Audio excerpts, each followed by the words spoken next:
Holly Ward, our sideline reporter, and we're at East Paulding High School in Dallas, Georgia at the Boneyard, home of the East Paulding Raiders, the undefeated 10-0 East Paulding Raiders, who are the champions of Region 5A. They'll be taking on the 4th seed tonight, our Clarke Central Gladiators from Region 8 5A.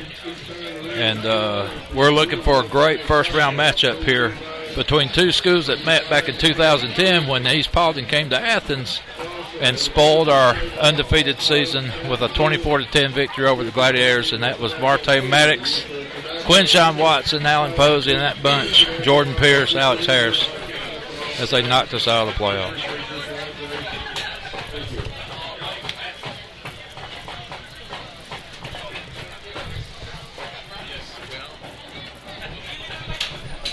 So we're getting ready for the teams to come out. And, Josh, what's your impressions of East Paulding as we get to the 12-minute mark before play starts? Well, I've yet to see them play Buster, but did a little bit of research. East Paulding, the Raiders over here, are averaging 42.5 points per game and only allowing 9 points a game. So this is going to be a tough test for the Gladiators to come in here and pull the upset. Well, East Paulding has built a tremendous program. This is nothing new to them. They're used to going to the playoffs. The last time they lost a playoff game here was last year against highly ranked Warner Robins. It was a 20-10 slugfest, but East Paulding usually gets their way here on their home turf. They won the region championship last week. They beat Allatoona 25-7. A battle of two unbeatens that were previously 9-0. Allatoona was ranked as high as 6. East Paulding ranked 3rd, and they've held that 3rd position most of the year in and out of that top 5 slot, but they come in ranked number 3 tonight. And Clarke Central, even though they have the 5-5 mark, because of that number 2 ranked toughest schedule in the state, coming in here at number 19. And, of course, to refresh your memory of those Clarke Central losses, at the time, number 4, 4A Marist, we led off the season with a loss. Central Gwinnett, a team from 6A that played around in the top 20 for the first half of the season. And then we had that bad Murderers Row 3-game stretch with Heritage ranked number 12 at the time. Gainesville ranked number 2 in the state at the time. And then, of course, Flowery Branch came into Athens ranked number 7 at the time.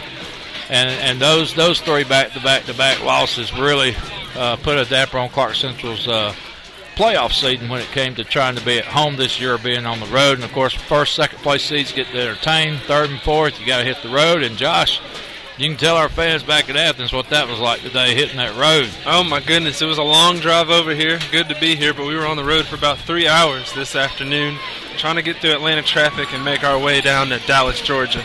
Well, it was very congested, even when we got to the Monroe exit trying to get on 138 to get to Conyers and I-20. Got into a little bit of a bottleneck situation there. We finally made it to I-20, but I think I timed it, and it took us like 11, 12 minutes to get through the red light to get onto I-20. Then it was good sailing. I mean, no problems, but then you had to take that right on 75, and, man, I think everybody in Atlanta, Josh, gets off work at 3:30. It seemed that way this afternoon. I don't see how anybody else could have been at work because they were all on the highway going somewhere. But it was very slow moving till we got to Marietta. But nevertheless, we're here, and we just had a great cheeseburger, some chili cheese fries. East Paulding's got some very good facilities here, and if you are watching there on the internet, they're going to look just like the Oakland Raiders. That's why they call this place the Boneyard. They've got the same exact look. Black jersey, silver helmet, silver pants. There's something to see. You got some very energetic fans too, Josh. I've noticed. They're wearing their black and silver, aren't they? A minute ago, they had the "We Will Rock You" cheer going on. A lot of them were stomping their feet on the stadium seats here, so they're ready to go and riled up. You see, there are not many Gladiator fans on the opposite side of the stadium, so I'm sure you all watching at home are warm and cozy, but we hope to get you started off soon, about 8 minutes until kickoff tonight. And we'll try to prepare you as best we can. What you're going to see tonight, you're going to see a contrast of 2 offensive styles, Josh. Clarke Central, of course, likes to do the spread offense, and not a very true, what you would call a hurry-up offense, but they like to get to the line quickly, look over coverages, and call their play from the line and do their checkoffs. East Paulding, on the other hand, they like to grind it, slow it down, run the ball, eat the clock, and they're very good at it. Kamani Thomas, what was his name? Kamani Thomas. I've heard a lot about him. You've been talking about him. People in the press box have been talking about him. He's been a starter here since he was a sophomore. He's finally a senior, and from what I understand, has a lot of D1 people looking at him. We're getting to the 8-minute mark, and we're going to check in and see if Holly's got her ears on. Holly, you got anything going on down there? Not yet. Holly, got your ears on? Not yet. We'll check in with Holly later, see what she's up to, but we're going to have you covered on the sidelines in the press box, and of course, at halftime we'll try to get just as many high school scores from around the state as possible. I know one big thing to hit on, Buster. You were talking to me about this earlier. The time of possession. We know that East Paulding's going to come in here and try to control that time of possession. How can the Gladiators fight that off? Well, what you got to do when you're in this situation and you're coming in a heavy underdog, you got to try to establish tempo early. You got to try to score early. You got to play mistake-free football. You can't have no laundry on the field. Clarke Central's best shot at an upset tonight. They're going to have to score early and often, which they've done well this year. They have done a good job jumping out early and in front. I remember the 17-0 lead at Heritage. I remember the 21-7 lead at Gainesville. We were leading Flowery Branch for most of the game into the fourth quarter, 13-10. But you got to finish the drill. You got to finish the game, and Clarke's got to get up early, and then they got to play mistake-free football to have a chance. And if you can get a team like East Paulding that's used to slowing it down and running the ball and taking their time, and get them into a 2-score deficit where they got to feel like they got to play catch-up football, you might take them out of their element. They might have to start throwing. There's where your chances come, because the old saying is, the old ball coaches I used to play for, things that can happen when you throw the football. There's only one good thing: you can catch it. But the bad things, you can drop it. It can get intercepted. It can be incomplete. So, you got to get a team that's used to running first and throwing second to start throwing the ball. That's going to be Clarke's chances. Well, we saw that in the SEC this past week. Texas A&M going into Alabama, getting the early lead. Alabama's out of their element, trying to throw the ball. You see an interception thrown by McCarron to end the ball game. And don't get me wrong, good teams will get back into the game. Alabama got back into that game. But when they're out of their element and they're having to play catch-up and they're a little bit under the gun and under pressure, it changes the scenario a little bit, let's say. The sure thing becomes not such a sure thing. And A&M might knock the SEC out of the national championship for that win, too. Yeah, they're scaring us with that one. Well, we're getting to the 5:33 mark. And like I said, we're coming to you from the Boneyard at East Paulding in Dallas, Georgia. And it looks like the Clarke Central captains are taking their place over here in the, I believe that would be the north end zone. And, of course, East Paulding over here, they've got a big, East Paulding's got a big helmet over here they run out of. Looks like the Oakland Raiders. And Clarke Central captains, number 45. Quan Russell out there. Quan Russell. Number 3, Cameron Johnson, it looks like. 36, Denzel Maxey. And Kayvon Williams is the other Gladiator captain out there. So that's Quan Russell, Kayvon Williams, Denzel Maxey, and Cameron Johnson out there for the Gladiators, about to make their way to midfield for the pregame coin toss. I'm sure you can already hear the cowbells rolling. These fans are riled up over here right in front of us in the press box. Josh, can you see the East Paulding captains? Can you holler those out real quick? Yeah, the East Paulding captains, they have number 15. They have a junior, Mitchell Webb, out there, number 62. Jesse White, he's a senior for the Raiders, number 45. DJ James is another senior. And then they have number 30, Kyler Neal, another senior out there for the Raiders. GHSA Football State Playoff game here at the Boneyard. And we already can hear the PA announcer letting us know that we are indeed in the Boneyard, as the East Paulding Raiders have fashionably named their stadium, also known as Raider Stadium.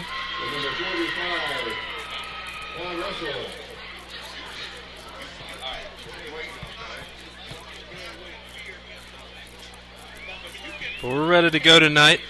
I know you Gladiator fans know that Jelani Payne had a big game last week at Cedar Shoals with 122 yards rushing. Hope to see him get back on track tonight. It would be huge for the Gladiators to get their running game going against a team that loves to control the time of possession. Well, and you said it earlier, Josh, a team that's only allowing 9 points a game. You got to try to put some points on the board against this team. And I'm going to tell you what, one of the better run offenses in the state right here with East Paulding.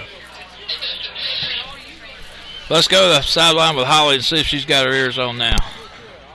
Yes, sir, Buster. Here we go at 50-yard line. We're going to let the referee give us some information here. You guys are captain for today's ball game, tonight's ball game, actually. It comes with two responsibilities. In your favor, go find that gentleman right there. And I'm going to do the preliminary and figure out what your position is, all right? Obviously, we're going to hit and roll. If we don't know you want to take it, we know you don't want it, okay? Biggest thing, you're the sportsmanship captain for tonight, okay? You represent Clarke Central all the way from Athens, if I'm correct, right? You represent the call. If you follow the good players, fix it for us. If you follow the good players, it's y'all can fix it. Not make the call for this year, okay? I got a 50-cent piece right here. Kenny is heads. Eagles is tails. Appreciate the call. It is Kennedy, it's heads. You have one to call. Defer. I'm going to take your shoulder and let you know what Clarke Central won the toss. We're defer. As you can hear, Buster, Clarke Central has won the toss. They're going to choose to defer to the second half. We're going to turn and represent the goals. These young men are ready for an exciting game tonight. We are here on the Raiders emblem here at the 50-yard line and ready for a great game tonight. All right, thank you, Holly. And you hear it, Clarke Central's deferred the toss. They're going to kick to East Paulding. East Paulding will get the ball first here in this first round matchup of the 2012 GHSA State Playoffs, Division 5A.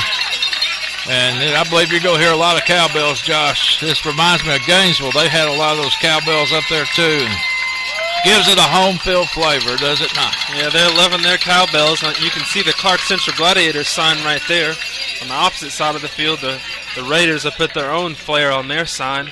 Their sign says it's hard to play against us, it's harder to play for us, and impossible to beat us.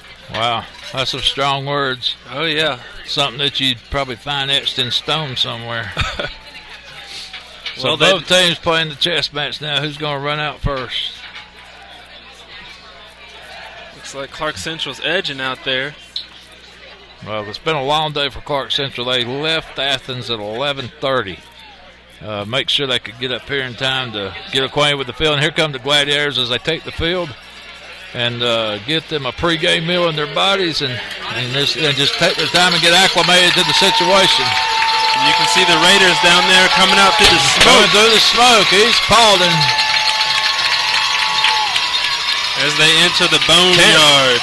10-0 East Paulding, number 3 in the state, taking on 5-5 Clarke Central, ranked number 19. First round playoff action. It doesn't get any better than this. And as you heard, Buster, East Paulding's going to start off the game with the football. What do you think we're going to see early on? A lot of run? I think you'll see a lot of running between the tackles. And I'm not sure what his number is. I want to say 29, Kamani Thomas. 28. 28. So Jelani's 28, Kamani's 28. I think tonight you're going to see number 28 toting the rock a lot for both teams. And I'll tell you what, after such a long ride and a long afternoon, things have sped up pretty quick here since we got here. We're fixing to swap some paint. Kicking off for the Gladiators. It's 84 out there for the Gladiators. That would be Zaboda, the foreign exchange student, not on our roster. Gotcha. Thank you very much. He's taken over the kicking duties the last couple of weeks. And deep the return for East Paulding. Josh, you got some numbers there? Looks like they have number 2 back there, Marcus Gilbert. Hard to see the other player's number, although. Well, here we go. Clarke Central's got it teed up, and they're ready to stick a foot in it. First round playoff action from Dallas, Georgia. Clarke Central, East Paulding. I guess we're just waiting for the referee to say it's okay to play. Here we go. High end over end. It's going to be a short kick taken around the 15. And East Paulding has a nice run back out to about the 37, 38-yard line. Yeah, that was number 2 back there for the Raiders, Marcus Gilbert, who got around the left end and tried to get some extra yards but stepped out of bounds on the play. So East Paulding's going to be 1st and 10. They're actually going to mark him on the 40-yard line, 1st and 10. Well, no, they backed it up. Let's see. Looks like they have him on the 26. 26, okay. So maybe he stepped out much earlier than we best thought. have. Yeah, he was way up the field from where they spotted that ball. So East Paulding 1st and 10 on their own 27. Clarke Central, 4-man front.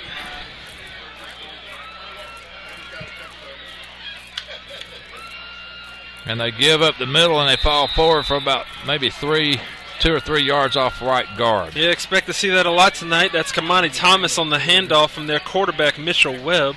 That's number 15, Mitchell Webb, taking the play calls for the Raiders and going to the huddle right now to call the next play. So Webb and Thomas. And I want to say, is Webb a senior too? No, he's a junior. Junior, okay. So a junior and a senior 1-2 punch here in the backfield, and that's all that's in the backfield is Webb and Thomas. They throw over here to the right flat, complete to the 30, to the 35. We knock them out of bounds around the 40. It's going to be East Paulding 1st down. Mitchell Webb completes the out route to Kyler Neal on the play. The Clarke Central DB was quite off, about 10 yards off the wide receiver on that play. He was wide open to catch that ball and make it for 1st down yardage. So the gain is good for East Paulding 1st down, and now they're going to say they're short, Josh. I don't see the chain gang moving. Well, no, there seems to have been some. They did mark it a 1st down. The chain gain's a little slow on us. Okay, here we go. Okay, now they're moving now. And Clarke Central's just been handed a sideline warning. That'll be the first one's a warning. The second one will result in a penalty, so they're making them move back. 1st and 10 East Paulding. They're on their 40. And they go off right guard and kind of up the middle and drag a couple of Gladiators for about 7 yards. Another handoff right there going to the same guy, Kyler Neal, who just caught the last pass. He gets a quick grab up the middle and gets forward for about 8 yards on the play. So East Paulding just nothing fancy. They're just running it, throwing a short pass. They've ran 3 plays, but they've gained a lot of yards. They're almost to the 50. That's about 8 yards a pop starting from the 27. 2nd and a short 2. We've just started from Dallas, Georgia. Clarke Central, East Paulding 1st round playoff matchup. And they run that little option play to the right side, and they get the 1st down a little bit more. Yeah, that's Mitchell Webb again. We've heard his name on every play call. He scrambles forward for about 7 yards. They had good blocking. Kamani Thomas came out of the backfield and got a nice block for him to get that 1st down yardage. So East Paulding with their 2nd 1st down of the evening, and they're in Clarke Central territory. They're just outside the 43-yard line. 1st and 10 Raiders. This 1st down's big for the Gladiators right now, I'd say. East Paulding moving the ball fairly well right now. Webb drops back into a shotgun. He's got twin receivers out to the left side. Long count. They run a little trap play.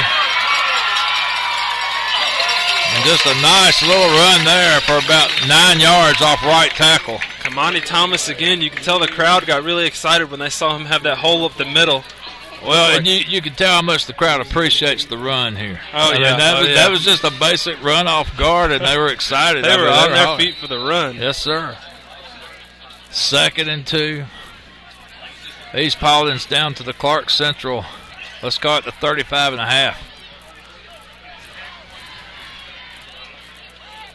And again, nothing fancy, Josh. They just take their time. They call their play. They line it up, and they smash you in the mouth. Twin receivers again to the left side. They give another little playoff right guard, and he may have gotten the first down by the length of a football. Yeah, it looked like Kyler Neal did barely get the first down right there. You have Javion Hemphill and number 25, Nathan Fulton, in on the tackle for the Gladiators. Well, it is a 3rd and short right here. Well, they're going to call it 3rd and the laces of a football here for a first down. Clarke Central stacks up the line. They just do a quarterback keeper. It looks like they got the push, Josh. Yeah, he definitely had push. That was Mitchell Webb again on a run.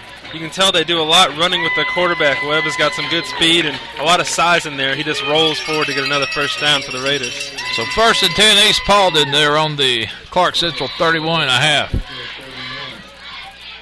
Drive has gone on now for 3.5 minutes. We're fixing to hit the 8-minute mark in the quarter. East Paulding lines up again with 2 receivers out to the left side.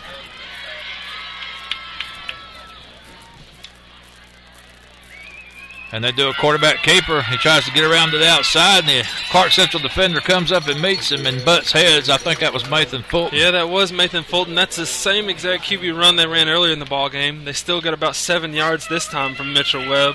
Nathan Fulton comes up and makes some contact, not to let him get any more yards on that play.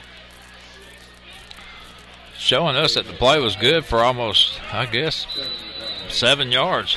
It's going to be 2nd and 3. I believe so. Or 2nd and 5. Oh, yeah. 2nd and 5, okay. This angle we're at is a little hard to see those yard lines. So East Paulding,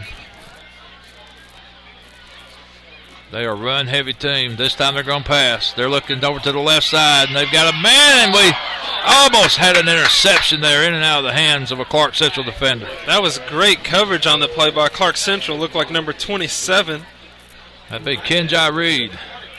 Great job there breaking up that pass. Yeah, Kenjai's not on this roster we have, but he is number 27. And they're going to get East Paulding for illegal chop block on the play as well. So 2 positive things there for Clarke Central.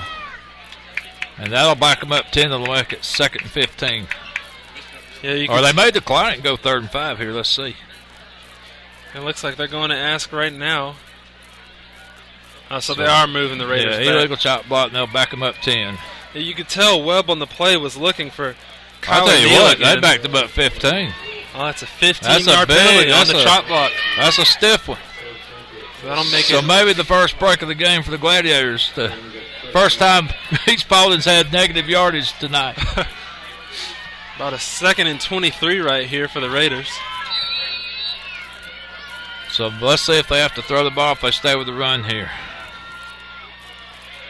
They're going to throw. We got good pressure, and he has to hurry through. He's got a man wide open. That's going to be an East Paulding touchdown. We had good pressure on the quarterback, Josh, but he found the open man, the one guy we weren't covering. Yeah, Kyler Neal hit right down the sideline, and Webb found him. The pressure came from the back end for the Gladiators. Great pressure, but nobody guarding Neal right there as he gets the 45-yard touchdown. So just like that, East Paulding draws first blood. They lead 6-0 on a beautiful pass play. And now they'll come in to try the extra point.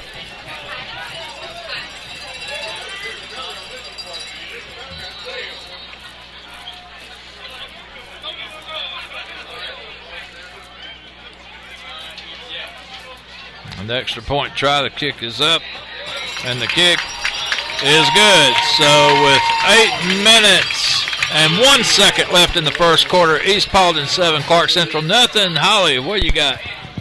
Not much happening down here, Buster, on the sidelines. We are noticing that, not sure if you heard the cannon as it went off. Please expect that all evening. Hopefully this will be the only time they get to fire their cannon for a score. I'll tell you what, it's loud. If that's what it sounds like when you're inside of a pirate ship, I would have been deaf at sea, let me tell you. So East Paulding leads 7-0. Clarke Central will line up to receive the first kick of the night. East Paulding has a cannon that they fire after they score and do good things, and I'm going to tell you what, Josh, it's loud and it vibrates this press box. Oh, indeed. The fans were already up vibrating the press box a little bit. Then you get that cannon to go alongside that.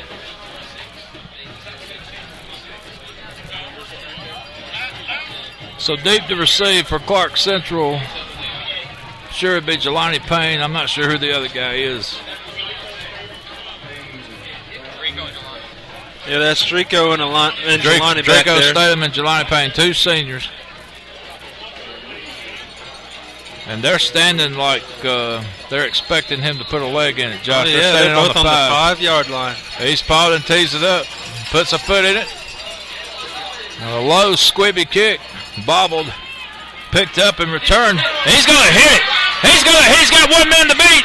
If he gets dragged down from behind. He had 1 guy to beat, but he started running out of steam past the 50, and an East Paulding defender chased him down, but a great return by Clarke Central on the play. That may have been Kenjai Reed on the play. It looked like 27 on the return right there. Okay, 27, Kenjai Reed. Drico Statham 17, Kenjai 27. It's easy to confuse. Indeed. So Clarke Central 1st and 10. And they're on the 42-yard line of East Paulding to start their first possession. Cameron Johnson at quarterback. Jelani and Denzel in the backfield. We got 2 receivers, 1 to the left, 1 to the right. And East Paulding's making some noise.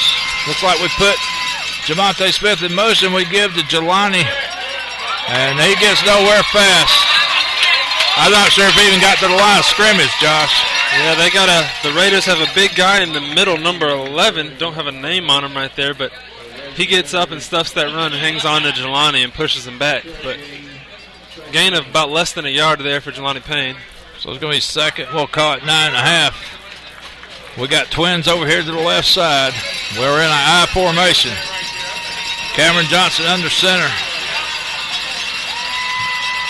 Now we do some shifting, doing our check downs, and Cameron trying to get through the progression here. This time Cameron hands off and no gain again. Yeah, that's number 24 right there, Loren Suttles, that gets in on the play to stop Jelani Payne in the backfield. Tried to cut it outside, just didn't have the room to do so there, Buster. So a loss of about, let's say 4 yards on the play. Let's go make it 3rd and about 14 for the Glads. So we've seen 2 straight runs to start off this drive. We expect to see the Gladiators go to pass here. 3rd and call it 14 for Clarke Central. We're still inside East Paulding territory, but we can't move the ball. We've got a man in motion. Cameron shotgun. And it looks like we tried a little quick hitter, and we got positive yardage on the little draw play there. I like the decision for a draw play. And that'll make it 4th and probably about, I'm guessing, maybe 7 yards. Yeah, they seem to be spotting the ball on the 30, 38, or 39-yard line.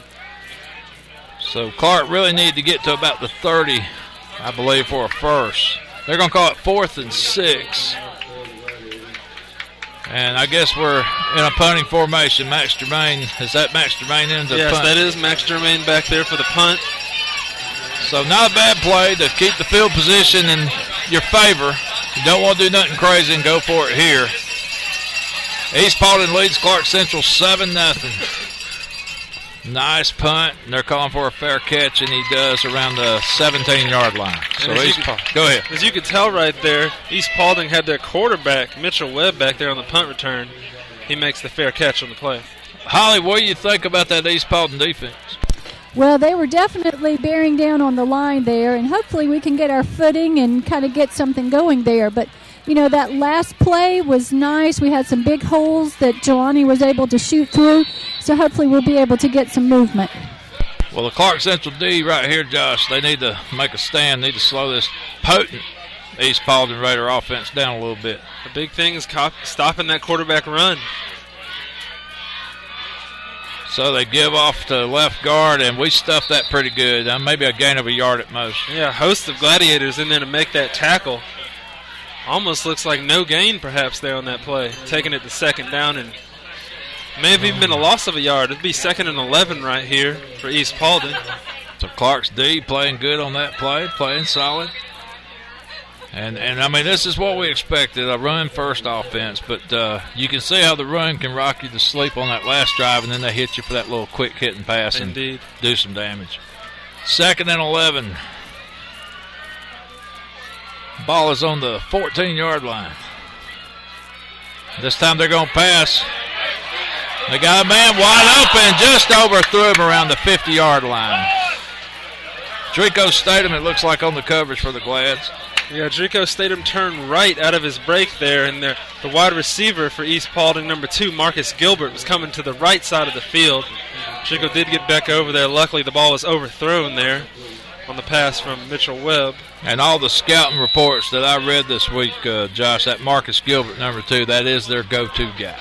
He is the wide receiver for this run offense. So it's going to be 3rd and 12. East Paulding deep in their own territory. They're calling it the 14-yard line. Gladiators trying to make a stop and get the ball back. Had a few positive things happen on offense, but we were forced to punt our first possession. This is East Paulding's second possession, and I believe timeout's been called on the field. Timeout by East Paulding there. So, Holly, what you got? Anything? Yes, Buster, there seemed to be some confusion there. Number 89 may have been in the wrong place in something they were wanting to do. He is quite a stout young man there. He's pretty tall, and but looked like he and the quarterback had some confusion to cause this timeout. Well, that's about the only thing that's slowing this East Paulding offense down is a timeout. But I mean, they're coming out and they're trying to put it on us quick and in a hurry. They've went for a deep ball once. They've hit a little short pass, moderate pass for a touchdown. They had all positive running plays till they had a penalty that moved them back. But Clarke Central now in great shape after that first down stop. And the second down incompletion to get a 3-and-out here if they can keep East Paulding's offense from gaining 12 yards. So it's going to be 3rd and 12 from the 14. East Paulding trying to get a first down. Webb under center. He drops back. He's looking. He's rolling right. He's looking. Got a little time. We got pressure on him. And it's going to be incomplete. That's going to break up a 4th down. That was great defense right there by Clarke Central. They had everyone covered. Even 3 guys right there on the coverage. Drico Statham almost got his hand on the ball. If that ball would have been thrown better, could have been an interception right there for the Gladiators. So a nice job by Clarke Central on the 3-and-out and get the ball back in what you would think would amount to some pretty good field position. Here's the punt return for Clarke Central standing around the 50. Who we got, Josh? Is that Kenjai Reed? Yeah, that's Kenjai Reed back there. He had a great return on that opening kickoff for Clarke Central. High snap. We got a man, and we blocked it. We got a hand on it. Great block there by Drico Statham. He gets to the punter untouched off the left side to come up with that big block for the Gladiators. Well, it was a high snap, and that took the East Paulding punter just a little bit out of his rhythm, allowed the Clarke Central defender the time he needed to get in and get squared up, and he did a nice job getting a hand on the football. So, again, we find ourselves deep in East Paulding territory. This time we're, Josh, on the 25. Crowd getting loud again over here. 1st and 10 Glads. We need a score. 7-0 East Paulding. Man in motion. And Cameron's going. Oh, he wanted to throw it over here to the left flat, but got pressured and had to hurry that throw. Incomplete. Yeah, it looked like he was looking for 88 Anthony Smith on the play. Ball came out of his hand a little low. Anthony Smith was trying to break toward that left side. It looked like he had the safety a little bit beat on that pass. Yeah, if Cameron had just a little more time, I think he could have made that throw. But when he turned around and saw about 5 black jerseys coming toward him, he got rid of it pretty quick. Pressure in his face. 2nd and 10, Gladiators. We're on the 25. Trying to make it a 7-7 ball game. We trail 7-0. Cameron puts a man in motion. And again, Cameron's going for the deep ball. He's got a man in the end zone. He had him in the end zone. He had him in the end zone, but I believe he dropped the ball. Looked like Amir Williams right there. Dropped the ball as he was falling on the goal line. Ball just squirted right out of his hands, Buster. Almost looked like Cameron had a couple of options, Josh. Amir going toward the middle, but the other guy crossing over toward the middle, too, and I'm not sure who that was. But well, yeah, when Cameron let go of the ball, I almost thought it was going to the other guy. There were 2 wide-open Gladiators on that play. Now we run trips to the left side. It's 3rd and 10. We're on the 25. We're trying to make something happen. Cameron, shotgun. He throws to the left flat, high, incomplete. So now it would be probably about a 42-yard field goal attempt from where we're spotting the ball here. I don't know if we'll go for it or try the field goal. Trying to see who they're sending out right now. It appears to be Max Germain that's coming out there, and they are trying to field goal. So a 42-yard attempt here for Clarke Central to try to get something on the scoreboard. So that's 84 out there. 84 is the Bodak. It's a Bodak, okay. The exchange student going to try to stick a leg in it. Low snap. He got a foot in it, though. That thing's reaching. No good. Boy, I tell you what, it had distance.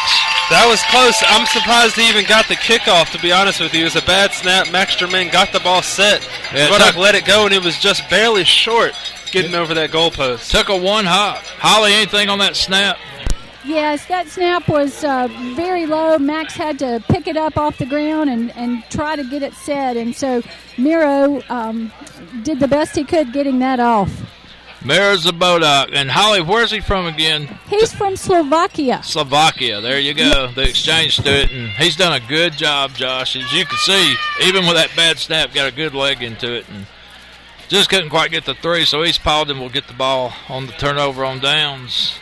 1st and 10 from the 20. And we're stringing it out to the left side, and Clarke Central with good pressure. No gain on the play. Great job on the line of scrimmage. You see all those yellow gold helmets running to the football to stop Kamani Thomas on that play.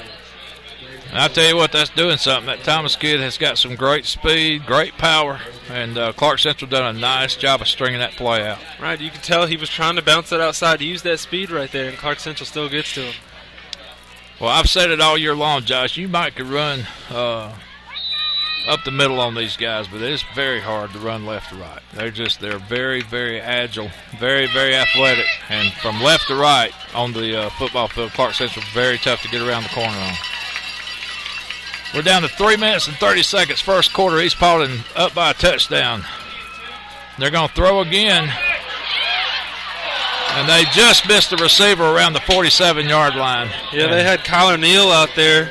Clarke Central defensive back slipped in coverage and left him open on the left side, but the ball is overthrown again by Mitchell Webb. And again, East Paulding, the receivers are there. They're just not quite hitting them yet.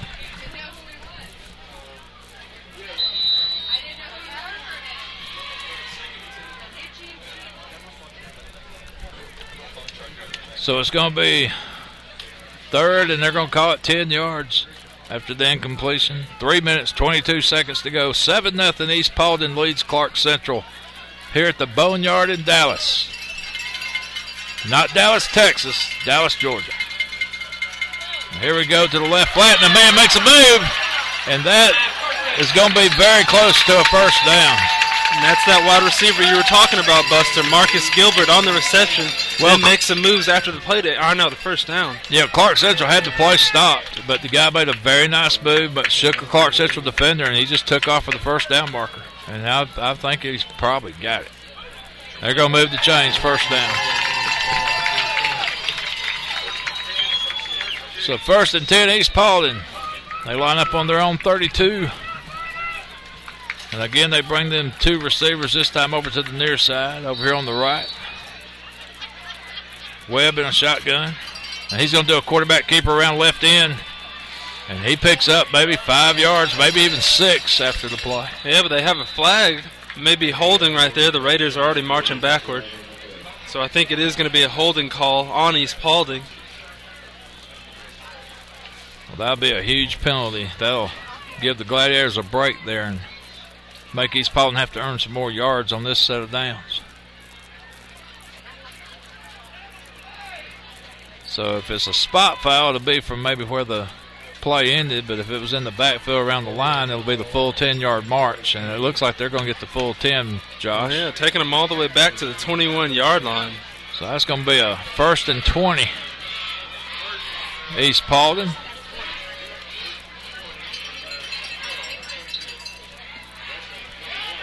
Mitchell Webb, the quarterback, Kamani Thomas, the running back. But the guy that's starting to be a go-to guy here tonight, that number 2 receiver, Marcus Gilbert. Yeah, and number 30, Kyler Neal. Clarke Central's blitzing. And we got a little pressure, but we can't get to him. He slips away. I tell you what, that Webb, he's nimble, isn't he? He really is. Javion Hemphill in to make the tackle, but he got away from a couple people before getting that. It looked like he was trying to break it back to the left side of the field. Good job by Hemphill. They were wrapping him up. Yeah, it looked like Clarke Central even had him bottled in and was, circling the wagons around him, and then he just took off. So it's going to be second down, and they're going to give him a gain of a yard. 2nd and 19, East Paulding. Ball sitting on the 22-yard line.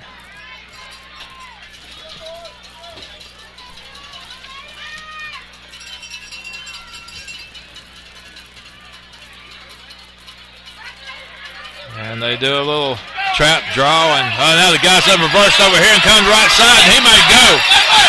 I don't think nobody's going to catch him. Touchdown, East Paulding. That's Kyler Neal again with his second touchdown of the day. He breaks it outside, and his speed, oh my goodness, Buster. Well, and I tell you what, it just, when you have a run offense, and I mean that's what they live by and die by here. But that play completely had me confused. I thought they were running over to the left, and then I just seen this guy leaving white jerseys coming to the right. I didn't know which way they were going. And got to make tackles in space.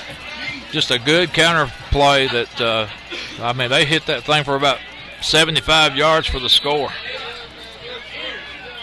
Extra point attempt.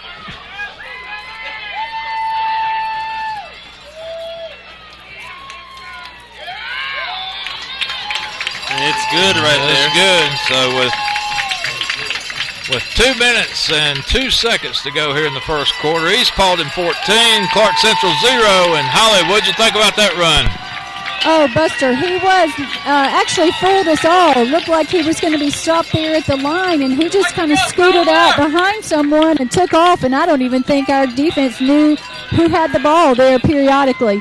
Well, I got to say, Josh, that might be the first time I've ever seen the Clarke Central defense get outran to the end zone. That guy's got some wheels. He's got some speed. Yeah, when he came around that end, I thought a safety may get to him, but he just turned on the burners for the last 50 yards. Yeah, from the 45 to the end zone, he was gone. Right. I mean, he kicked it in high gear. I think I even seen one of the Raiders' decal helmets pop off his helmet from the wind. 14-0. 2:02 to go. East Paulding with a 2-score lead. It looks like Jelani Payne and Kenjai Reed back there again. We saw Reed with a big return on the last kickoff. See if the Gladiators can do the same here. Well, and you got your work cut out for you now, and you were given 2 golden opportunities inside East Paulding territory on your first 2 possessions. Came away empty, and the offense is going to have to get it going. We're going to have to get it going to get back in this ball game, and it's early. It's very early.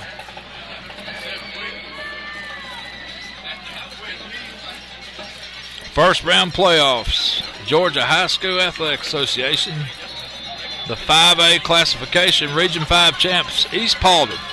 Number 3 in the state against number 4 seed from Region 8, Clarke Central. And there's that leg we talked about. That one went out of the end zone. That's 95, Miles Hemphill booming the kick there for the Raiders.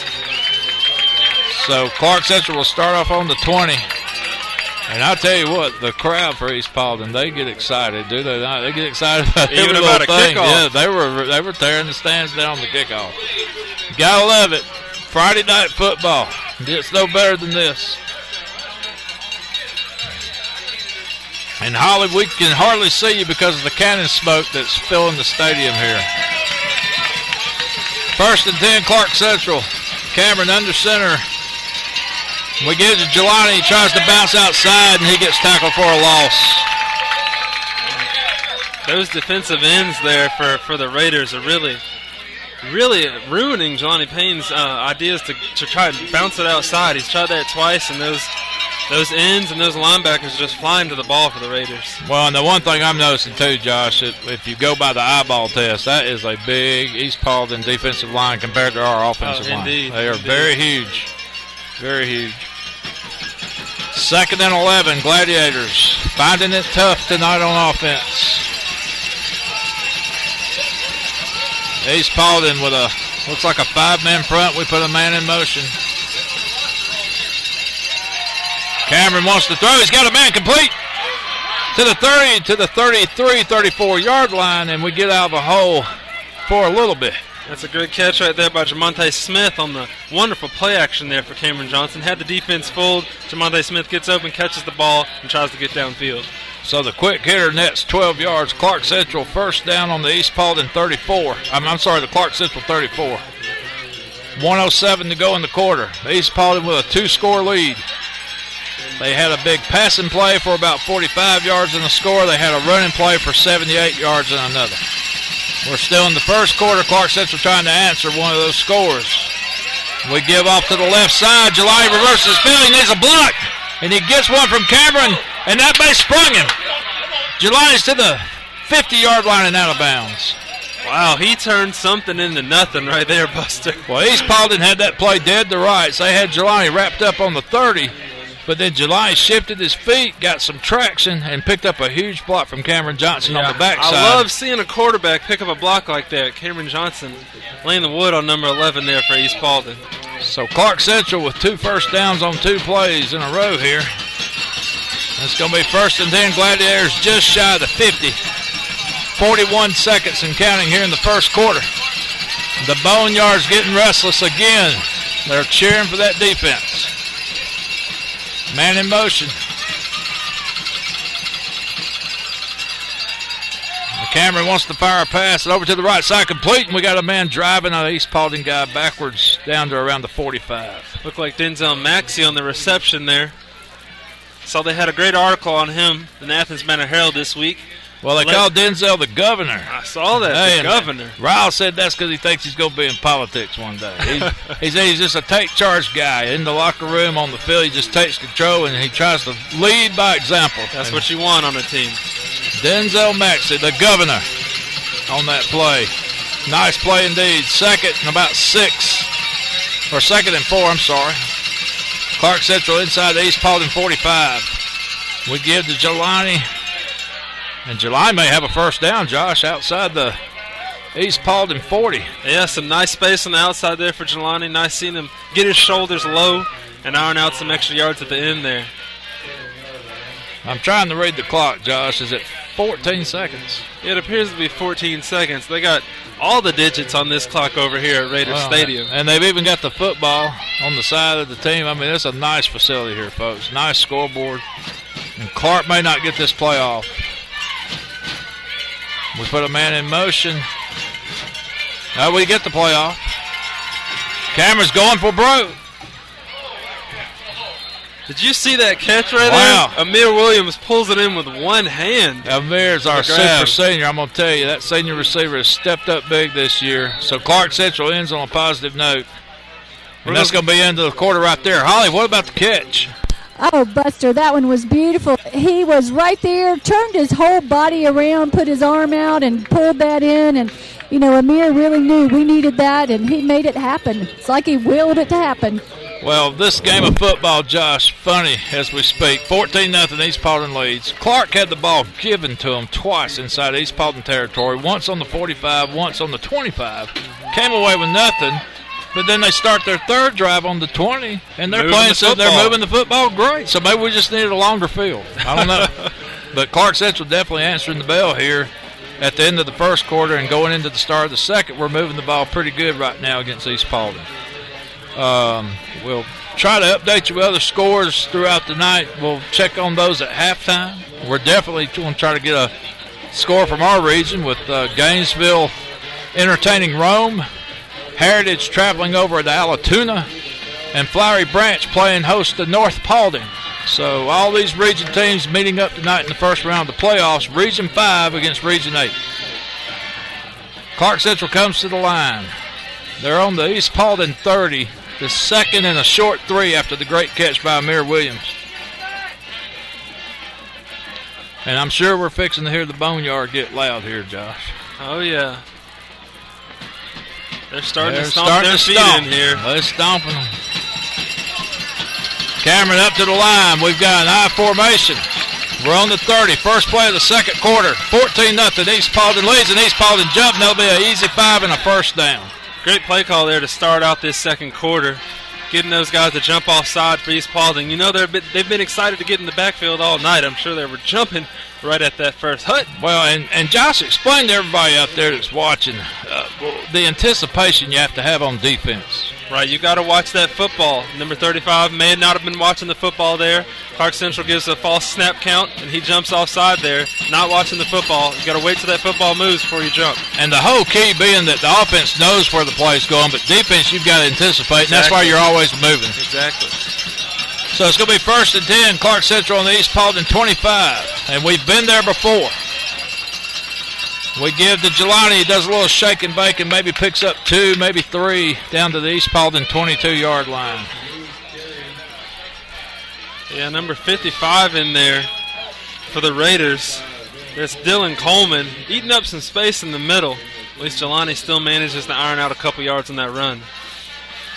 Make it 2nd down and 8. Clarke Central knocking on the door. We're on the East Paulding 22.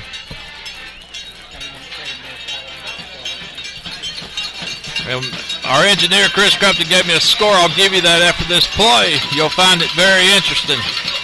Cameron Johnson, man in motion to the right side. We give to Jelani, and he gets stood up as he bows his way down to the 20 to make it 3rd and 5. Early score, first quarter, Josh. Listen to this. Number 4 seed, North Paulding from this region, 5. 21, number 1 seed, Flowery Branch from our region, 7. First quarter, 21-7. Wow.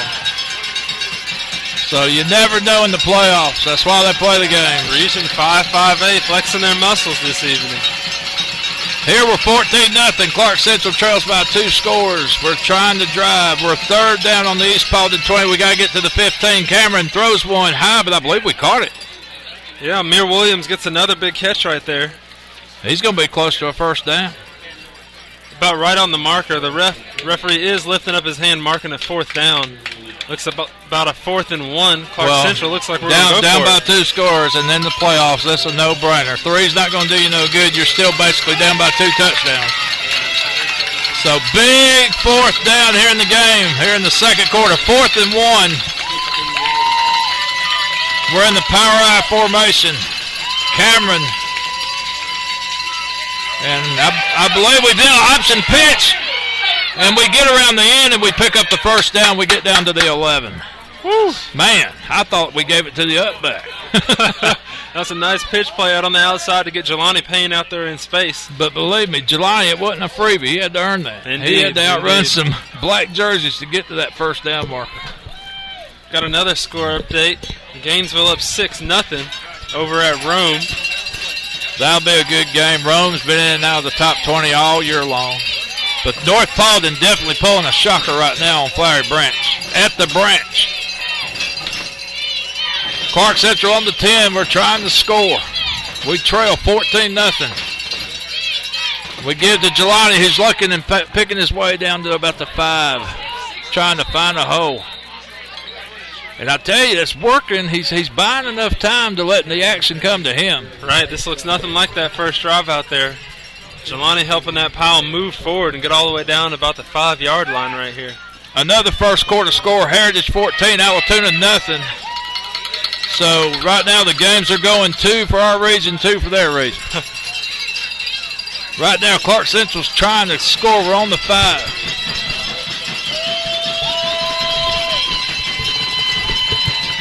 Cameron under center. 2nd and 5. On the 5. And we get it. Did we get in? Whoa, Jelani Payne does get in. Jelani Payne, touchdown Gladiators. Great block there by Baylor Ward to clear out that space in the middle for Jelani to run through. Well, and that was a beautiful drive. We needed something to answer the 2 East Paulding scores. You make it a 1-score game again, anything can happen. 14-6, the extra point pending. And they tell me that Northside's all over Effingham County right now, 20-0 in the 1st quarter. So we got Gainesville 6, Rome nothing. Mm-hmm. We've got Heritage 14, Allatoona nothing. And then we've got North Paulding 21, Flowery Branch 7. And right here, was the extra point good? Yes, it was good. We're 14-7 East Paulding. So there's your scores from Region 5 and Region 8 first round playoffs 2012. Holly, what you got? Buster, here on the sidelines, we had a bad snap again, and fortunately Max Germain was able to grab it, get it set, and Miro has a really quick foot. He's really strong. He doesn't need to take a lot of stride to get it off, and I think that's a wise decision that Coach Riles has made to let him go ahead and be kicking that, because that snap keeps on kind of, hampering us, and so fortunately we got that extra point. Well, Holly, it's that time of night. Is the field getting moist? This field has been moist, Buster, since I came out here. It's very wet. You can tell here on the sidelines it's muddy and wet, very slippery. Well, it probably stays moist, Holly, because they have a continuous cloud over the stadium created by the cannon. Absolutely. It's just raining cannon smoke all the time here. It is. It's pretty slippery, so I think that's definitely something they're going to have to contend with. Gotcha. 14-7. We're lined up to kick it off. East Paulding back to receive. Short, high end over end kick going to be fielded around the 19. East Paulding brings that on. He gets by. He's gone. Man, what a backbreaker. After a beautiful drive, East Paulding scores on special teams. 20-7. That's Marcus Gilbert, number 2. You called his name out earlier, Buster. He breaks the first line of defense. The kicker's there to make the tackle, and he jukes the kicker and still makes it down the sideline for that touchdown. Well, and, you was hoping to give your offense a little bit of a rest, but maybe the East Paulding defense didn't get much of a chance to rest either. Maybe we'll catch them. We're going to have to put together another drive. It's 20-7. Man, you hate to see that. Just a backbreaker. 8:37 to go, first half. East Paulding has struck again. This time on special teams, 80-yard kickoff return. And this time the kick is good. It's good. So 21-7 East Paulding, and Holly will come back to you. We didn't have much time to leave you there. Yes, Buster, that was an unfortunate play of events right there. Like you said, we were pulling within 7 of them, and they just took off, and it was a pretty short kick there on the sidelines, and he was able to get it, and our defense just wasn't able to get a hand on him at all. So who's handling the kicking duties tonight? Is that Zabodak too? Yes, he was also kicking. From what I had heard, Max Germain has an injury. Right. And so that he's able to come in and punt. I don't know exactly. I'll find out from Coach Waller to see exactly what's going on with Max. Gotcha. All right, so with 8:37 to go in the half, East Paulding back up to a 2-score lead. And Clarke Central had a beautiful drive, but the momentum from that drive, Josh, is just all but left on that kickoff return. And that was quick. We had the momentum, 14-7. Ready to get the defense out there to make a stop, and now the offense is about to be back out here again. Well, we know we can move the ball. We're just going to have to keep moving it. But we said earlier, you're going to have some stops. And for the most part, defense has played pretty good. That was just a special teams misassignment or something. I mean, we had nobody around the guy from the time he caught the ball till he ran to the end zone. So we'll see if that kicker can put it out of this end zone. He's put it out of one end zone the other end tonight. Let's see how far he kicks this one. What was his name again, Josh? Yeah, that's number 95, Miles Hemfield, back kicking for the Raiders. He sticks a foot in this one. Nice high kick, and he's driving the white jerseys into the end zone. Automatic touchback when you get in the end zone. So Clarke Central 1st and 10 from their own 20. 8:37, first half.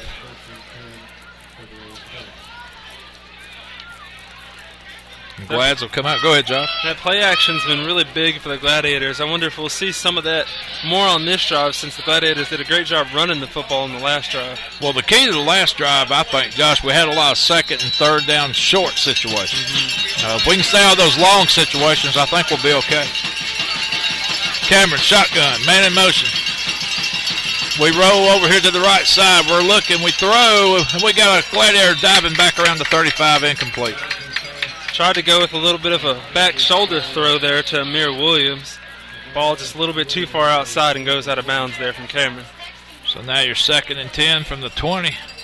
21-7 East Paulding. Again, if you haven't heard, Flowery Branch trailing by 2 scores to North Paulding, 21-7. Gainesville up 6-0 on Rome. And Heritage, a 2-score lead, 14-0 over Allatoona.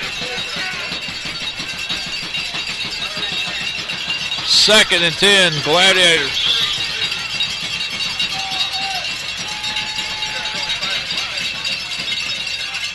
think we try a little trap play and not much there.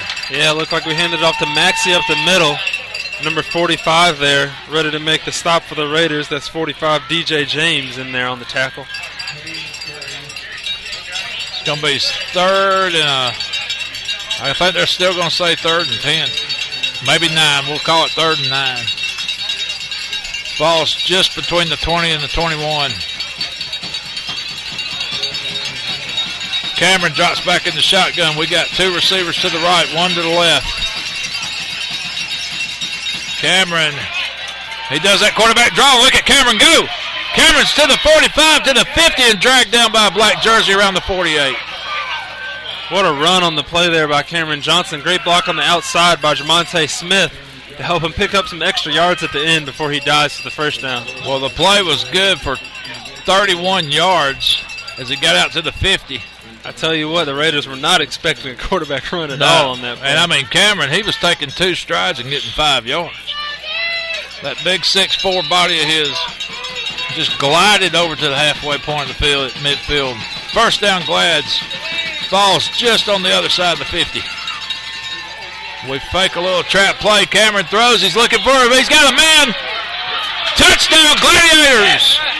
That is a touchdown. They do mark it a touchdown. That play action, Buster. Yes, the sir. safety crept up a little bit. Amir Williams gets behind him and manages to catch that ball and dive into the end zone for a touchdown. I'll tell you what, Clarke Central did what they had to do, Josh. They came right back. They answered the quick East Paulding score. They make it a 1-score game again. And, I mean, we might be in for a barn burner here.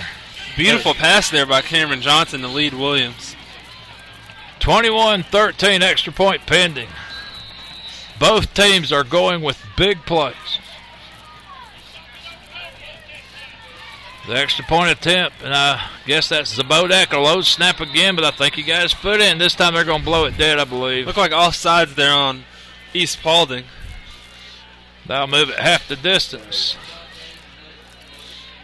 Not really much anything you can do except try to re-kick it. I don't think Riles wants to go for 2 here. Well, it looked like they were trying to call the play dead before the kick even came off. Yeah, before he ever stuck his foot into it, the referee over here on the near side was blowing his whistle. So there will be a re-kick right here. So again, we'll try it. We're having a problem getting lined up. Looks like we're kind of out of sorts here. Now the whistle blows. We're set. And the kick is up, and we look like we squeaked. I hear a whistle blowing again. They said no good. No good. Wow. So, Holly, what happened on that first extra point try? The first one, we had an offsides, and then this, which unfortunately it was a beautiful kick, and it was good, and it got a great leg into it. This one, we had a beautiful snap, and I think he just kicked it off the top of it, and it just kind of gave a line drive, and we missed that extra point. So I guess the offsides is something that can't be declined, I'm assuming. Evidently not. Okay. So also, I just was able to check with Sheena, our trainer, to check on Max Germain. And she said that Max injured his hip in the Winder game. So that's why we're not seeing him kick off. He is available to do some punting. And I think I see Matthew Ward is coming in now to do this particular kickoff. Okay, I was just fixing to ask you if Matthew was here, but that answers my question, Holly. Thanks. Yeah. Josh, what do you think? 21-13. Well, I mean, that offside penalty hurts right there on the... But again, Clarke Central gets some momentum back, but then a little deflating episode with the missed extra point. Right. So, I mean, the kind of thing you cannot do against elite teams in the state playoff game is shoot yourself in the foot. Mm-hmm. And that's what we've done a couple of times here in the first half, but let's hope we can just get that momentum back and have a good defensive stand here. Long kick over to the left side this time, and looks like we got a helmet on him this time and stop him around the 25. I didn't get the numbers on that, but that was a big old collision right there to make the tackle and stop Marcus Gilbert on that play. Marcus Gilbert hoping to get his second kickoff return for a touchdown. Didn't happen there. Looks like are they backing them up? No, just a huddle up.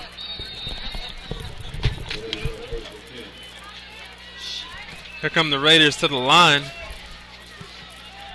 Lining up in a big formation again with only 2 wide receivers split out wide. Fullback and a running back there. Webb gets it. Gives it off to 28 again, Kamani Thomas. Nice stop there for the Gladiators on first down. Well, Josh, that's just what we need to do. We need to start getting them into more second and third and long situations.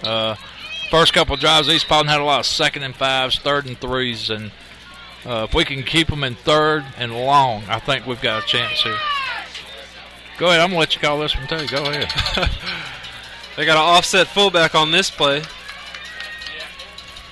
Webb going with the play action yet again. Gets it to the tight end. You could tell that 17, Drico Stadium, was trying to rip that football out, but the tight end, number 89, Aaron Black, holds on to it for the Raiders. Big target there, Josh. He just rolled out and hit his big tight end, and like you said, Drico was going for the strip, and not a bad play by Drico this deep in Raider territory to try to make something happen, but the gain's minimal. Now you're at 3rd, and am I looking at the scoreboard right? 3rd and 5? Yeah, it's 3rd and 5. Aaron Black got hurt on that play. Looked like he may have come down on his left shoulder. You can see him holding it there on the sideline as he walks off. They brought in another guy. I thought he may be smaller. Number 98, who they brought in, is even bigger than 89. So they got some big boys over here at East Paulding. Well, East Paulding's going to line up in a power eye, 3rd and 5. I'm betting they're trying to go between the tackles here. We almost jumped. They did call it, and they may get a cheap first down here. Yeah, it just depends on how short or long that 5 yards was. So they'll probably walk it off here to see. Well, and even if it's not enough for the first, it'll be 3rd and very short. Right.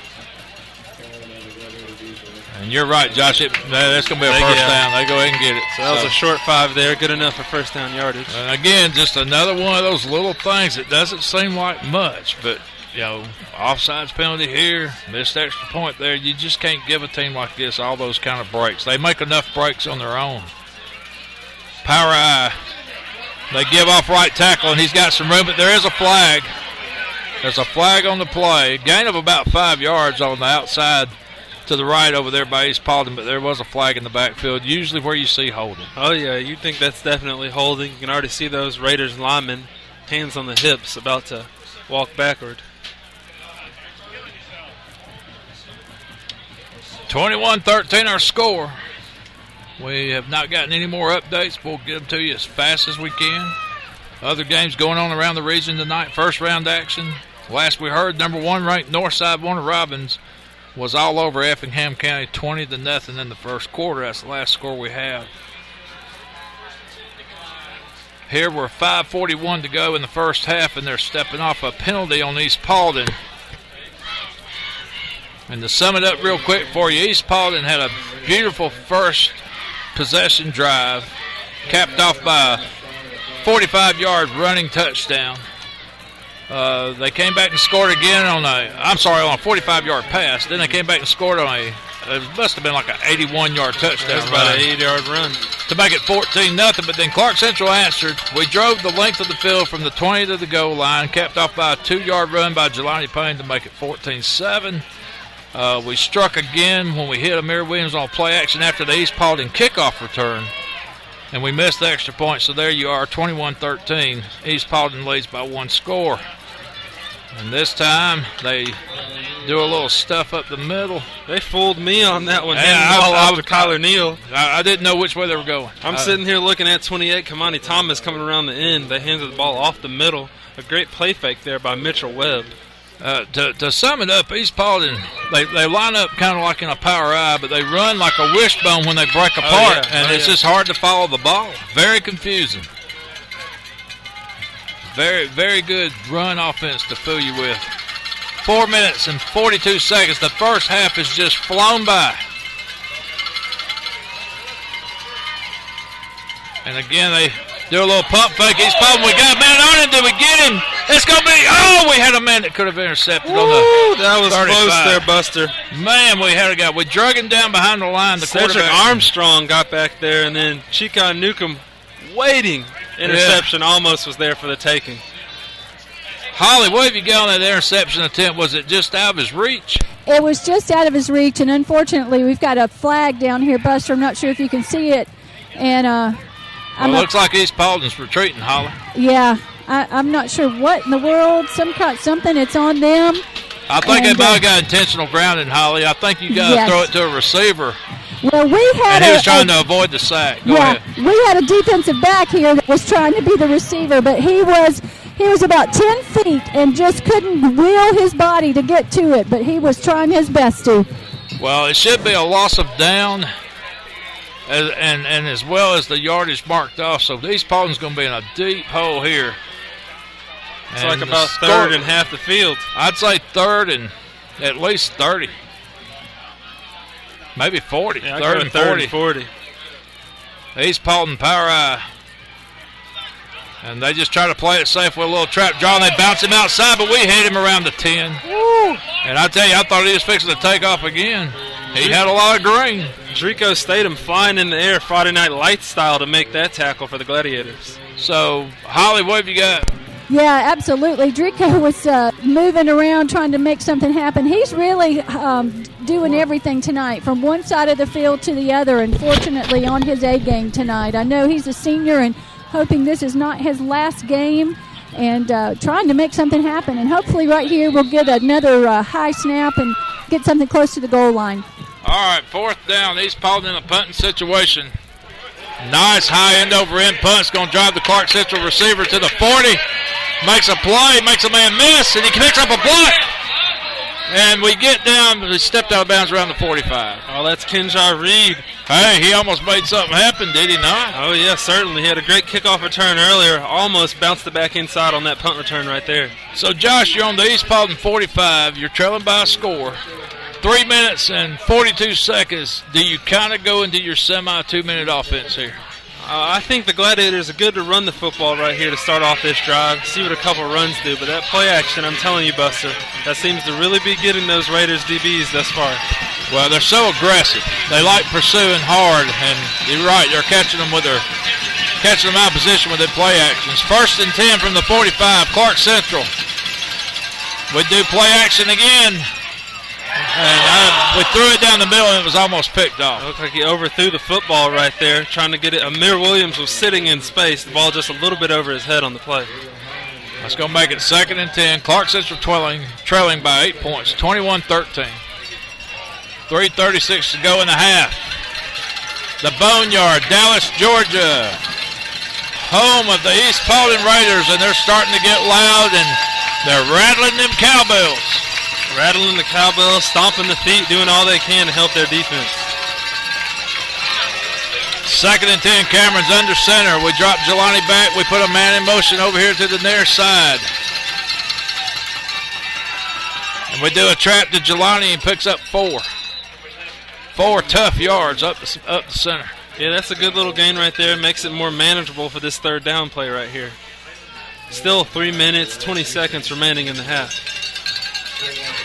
Well, with a one-score game, Josh, too, I think what I'd love to see us do is pick up a 1st down here.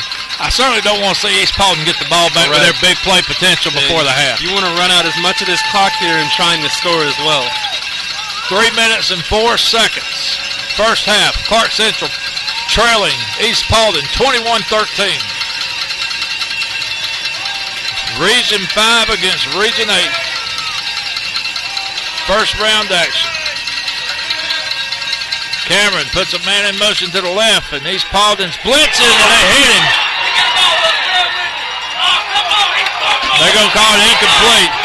East Paulding fans want a fumble, but that was very close. They're saying Cameron's arm came forward. That was really close. He didn't see the blitzer coming at all there for East Paulding. Gladiators very fortunate there. And let's make sure Cameron's okay. He took a lick there. He did get up, making his way over to the sideline. And you can hear a lot of boos right now from these East Paulding fans. That's going to be an incomplete pass, which stops the clock at 2:39. Clarke Central will be forced to punt. And now you just want to try to pin East Paulding deep and hold them from scoring before the half ends. And boy, I'm telling you, the East Paulding fans think they lost a turnover here. But they're wishing there was instant replay in high school. 4th and 6. Glad's forced to punt. High snap. We stick a foot in it. They're calling for a fair catch around the 7. Holly, how did Cameron come off the field okay? Yes, he is. He just took a hard hit, and we got a fortunate call there as his arm was going forward. They called it an incomplete pass. But he's okay. He took a good solid hit and got up and ready to go again. Well, we're going to need him. 2 minutes and 33 seconds to go in the half, and now our defense really has to step up and keep East Paulding off the board. And Josh, to create momentum, if nothing else, is going into the half knowing you're trailing the number 3 team in the state by 1 score. All right. 1st and 10 Raiders. They throw a little quick hitter out there to the right side. Man makes our guy miss, and he gets a good little 7-8 yard gain out of it. Yeah, that's number 3, Trey Giles, on the reception for the Raiders.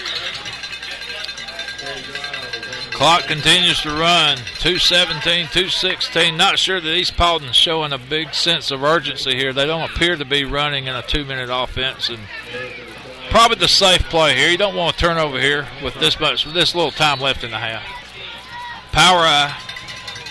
They give to the up back, and he breaks away and just couldn't get away from the safety guy, but he picks up the first down, gets out to about the 27, 28 yard line. Yeah, that's Kyler Neal. He's getting a lot of yards tonight, Buster, after first contact. Gladiators have to wrap up and make that tackle the first time they hit him.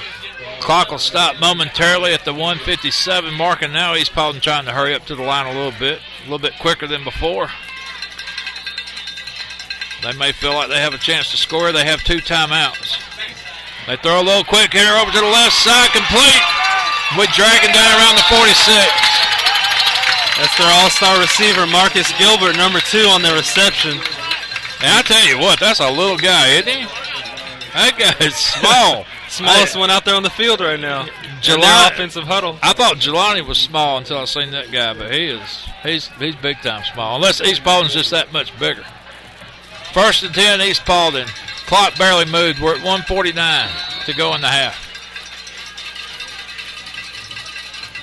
They're going to play action pass, and they go down the middle. And it's complete to the Clarke Central 34. That's Marcus Gilbert yet again. Oh, they're calling it incomplete. Wow.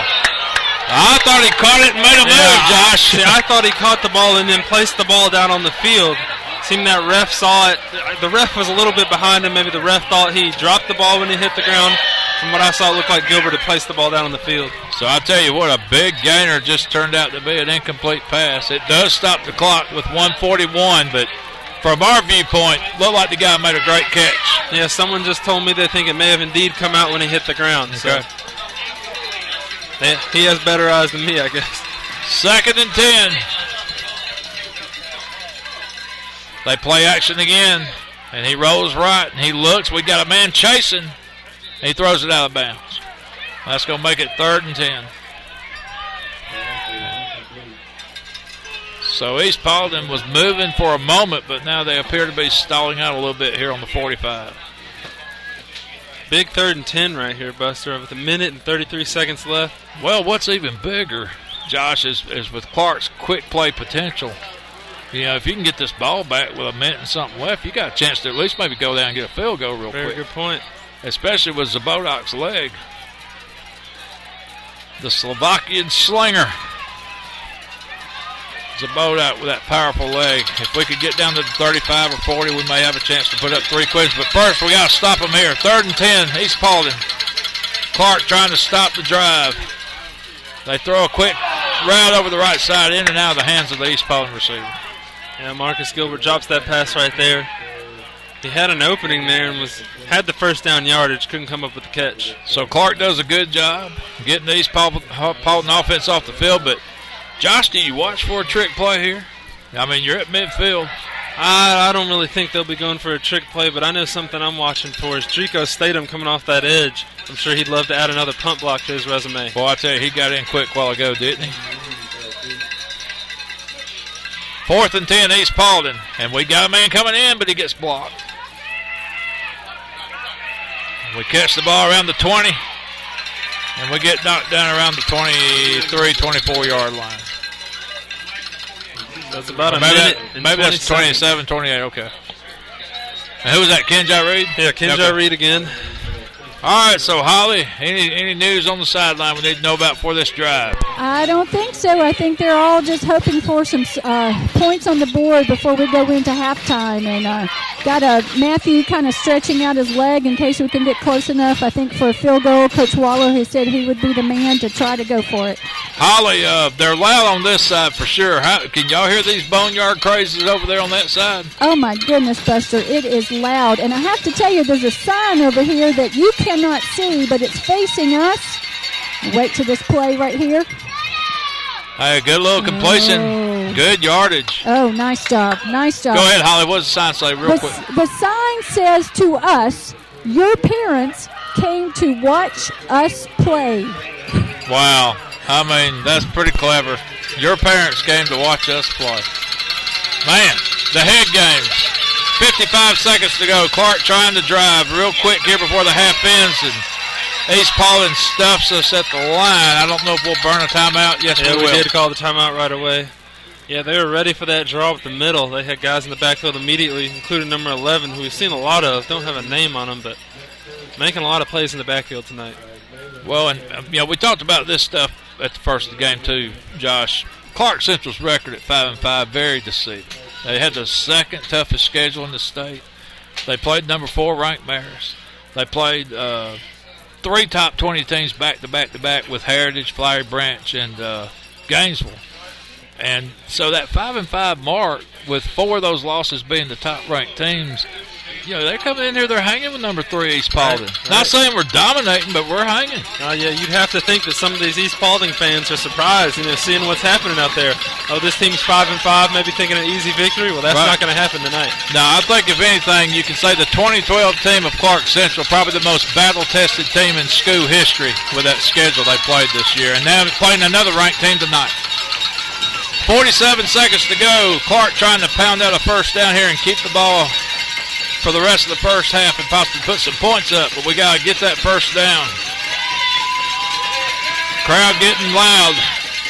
We do a trap draw. We bounce off left tackle. He's still on his feet, trying to get away and hits the sideline. And I believe Jelani Payne just got out to the 50. Yeah, wonderful block on the outside by Amir Williams to help him get that extra yardage to get past the 50-yard line. And it looked like, Josh, he was stopped 3 different times on his way over here. Stuck out that arm for the stiff arm, looking like a Heisman pose running out there. Jelani, tough yardage, very tough yardage. Had over 100 yards last week against Cedar, and he's on pace for that tonight, I'm sure. 38 seconds to go. We're barely inside East Paulding territory. 1st and 10. Glad's trying to get a score before half. East Paulding D showing a 5, now a 6-man front. They back a linebacker out. Cameron's going to go back in the shotgun. We got twins to the left side. East Paulding doing a lot of moving on the line. Cameron runs his trap draw again with his own number. He gets out the left side, but there's a flag. It's going to probably come back. That was on the line. And they're going to probably get us for a block in the back or a holding here. Yeah, I saw it may have been a block in the back. That may be the call coming right here. So Cameron took off for a big gainer, but it's coming back. And a very sarcastic applause for the reps here for what East Paulding fans feel like they've been victims of a couple of close calls here.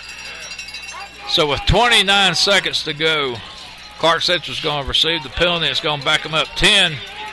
It's going to put the ball inside the 40, all the way down to the 37, Josh, maybe the 37-yard line.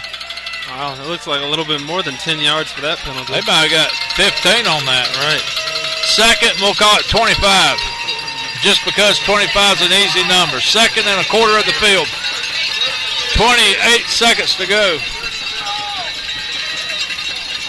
So that's about 22 yards to be exact on this. 21-13, East Paulding leads. Clarke Central trying to make something happen. East Paulding's going to blitz, and they're in there. Chasing Cameron out of the pocket, and Cameron throws to a diving receiver, incomplete on the 50. Yeah, Anthony Smith tried to grab that ball. It looks like he may have hurt his shoulder. Yeah, I was going to say he's getting up real slow, man. Boy, you got to hope he's okay. good to see him get right back up, headed straight back to the team. Well, you know, coaches back in the day used to say, Josh, don't let them see you hurt. And, you know, he may be hurting pretty bad, but he just ain't wanting them to see it. But he did. He laid on that ground a little long. What we used to say, a little bit long. 24 seconds. The first half will not end. We got 2nd and 22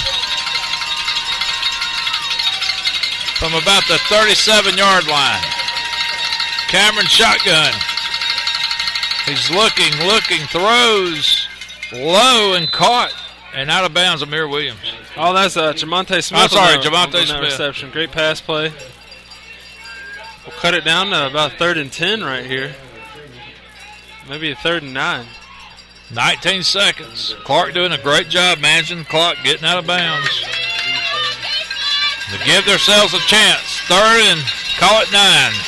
And you can hear those cowbells and foot stomping again, Buster. Cameron shotgun. Man in motion to the right side.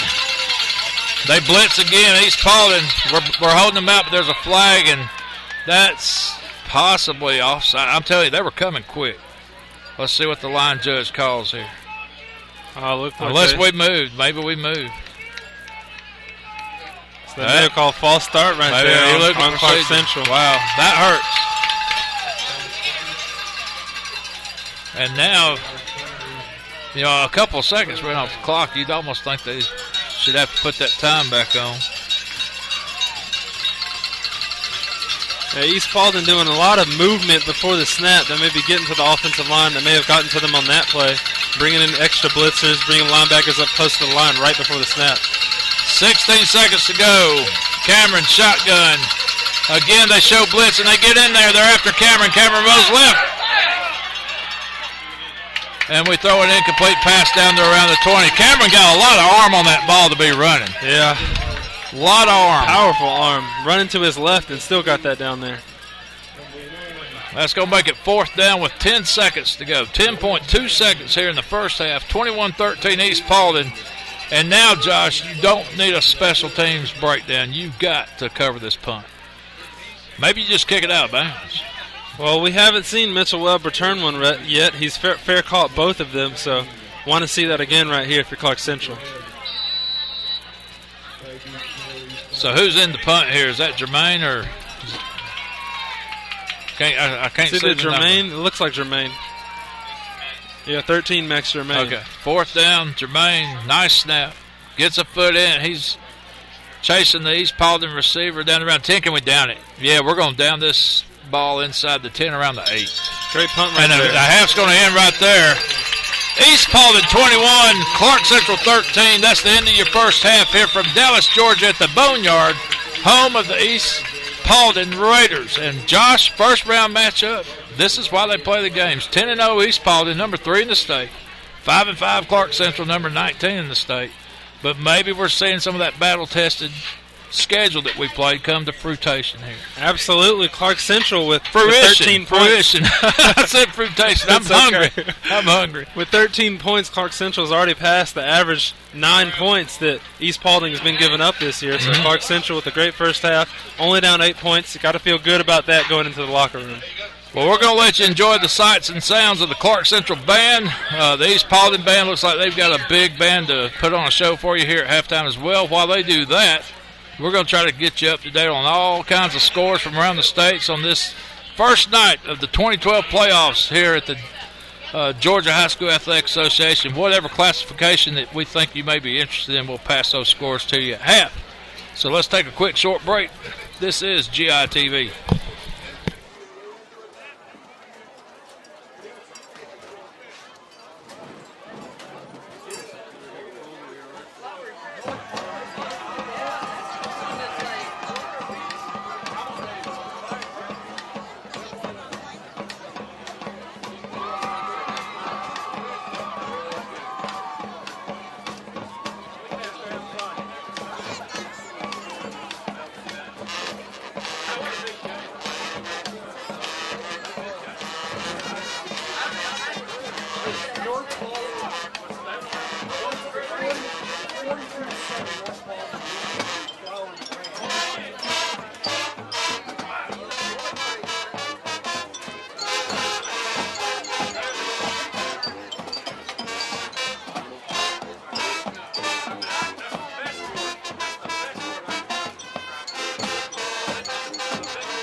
I'm in the press box. Where you at?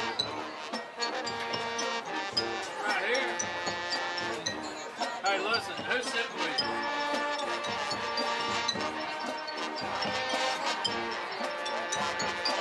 Tell them North Paulding beats Larry Branch 42-7.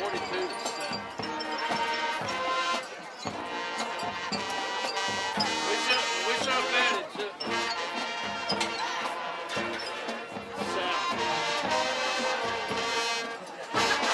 42-7. That is crazy. And I mean, it couldn't have to do a better thing. It really couldn't.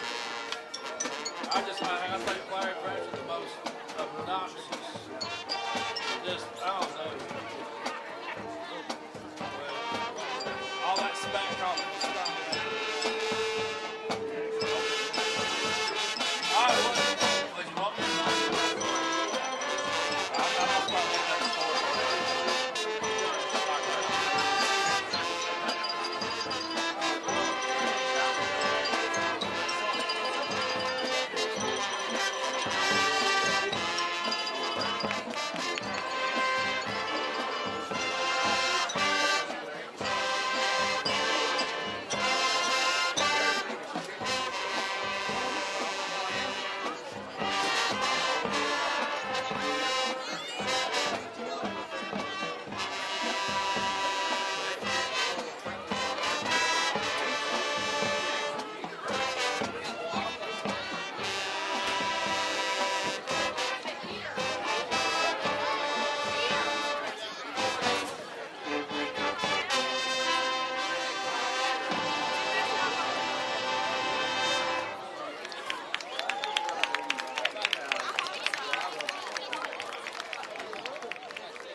Ladies and gentlemen, may I have your attention, please? Please pull out your 50-50 raffle tickets. I have the winning number, $105 grand prize. Pull out your red tickets. The number we're looking for is 401017. Again, 401017. If you have the winning ticket, please present it at the front gate for your grand prize. Thank you. Unfortunately, I've already asked you to have other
Ladies and gentlemen, now entering the field, the East Paulding Raider Brigade.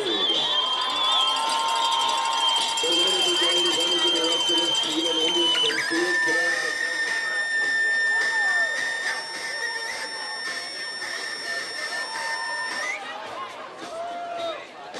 The Raider Brigade is under the direction of Stephen Anderson, field command of drum makers Katie Koopman and Kristen Bradley.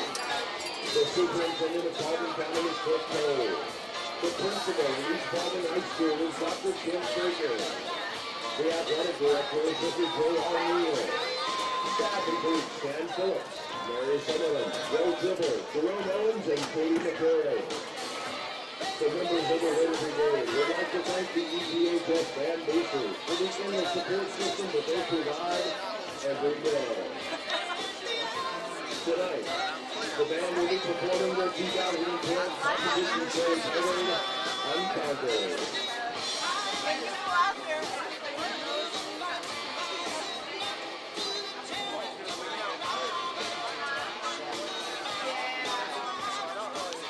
We had a pep talk. Drum majors Katie Koopman and Kristen Bentley. Is your band ready?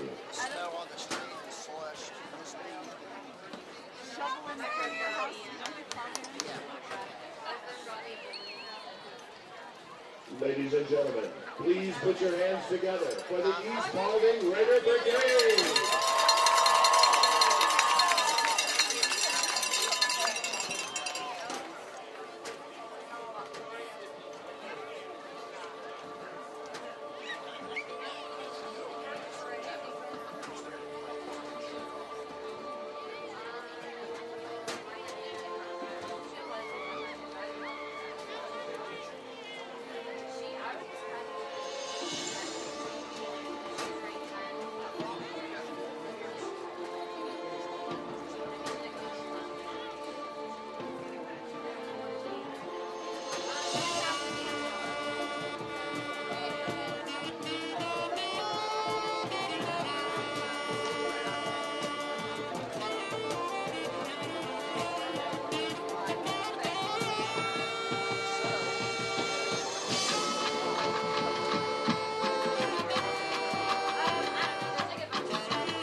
Somebody put it up on the iPad.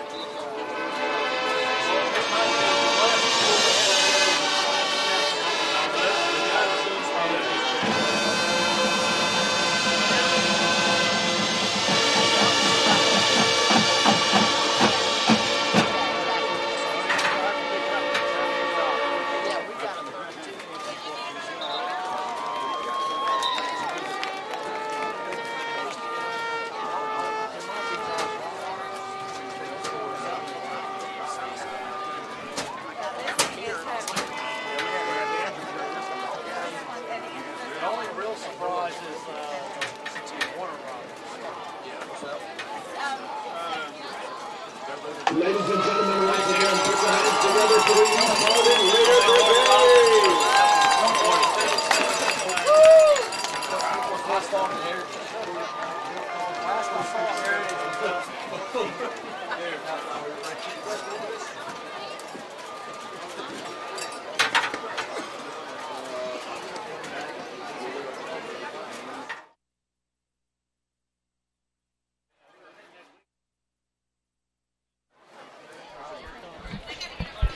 So after two wonderful halftime performances by the Clarke Central Marching Gladiator Band and the East Paulding Raider Boneyard Choir Ensemble, we're getting ready to play some more football, Josh. Here it comes. Hey, we're going to read some scores to you that, quite frankly, have shocked us a little bit up here in the press box.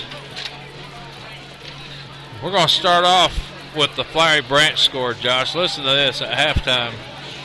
North Paulding, number 4 seed from Region 5, 42.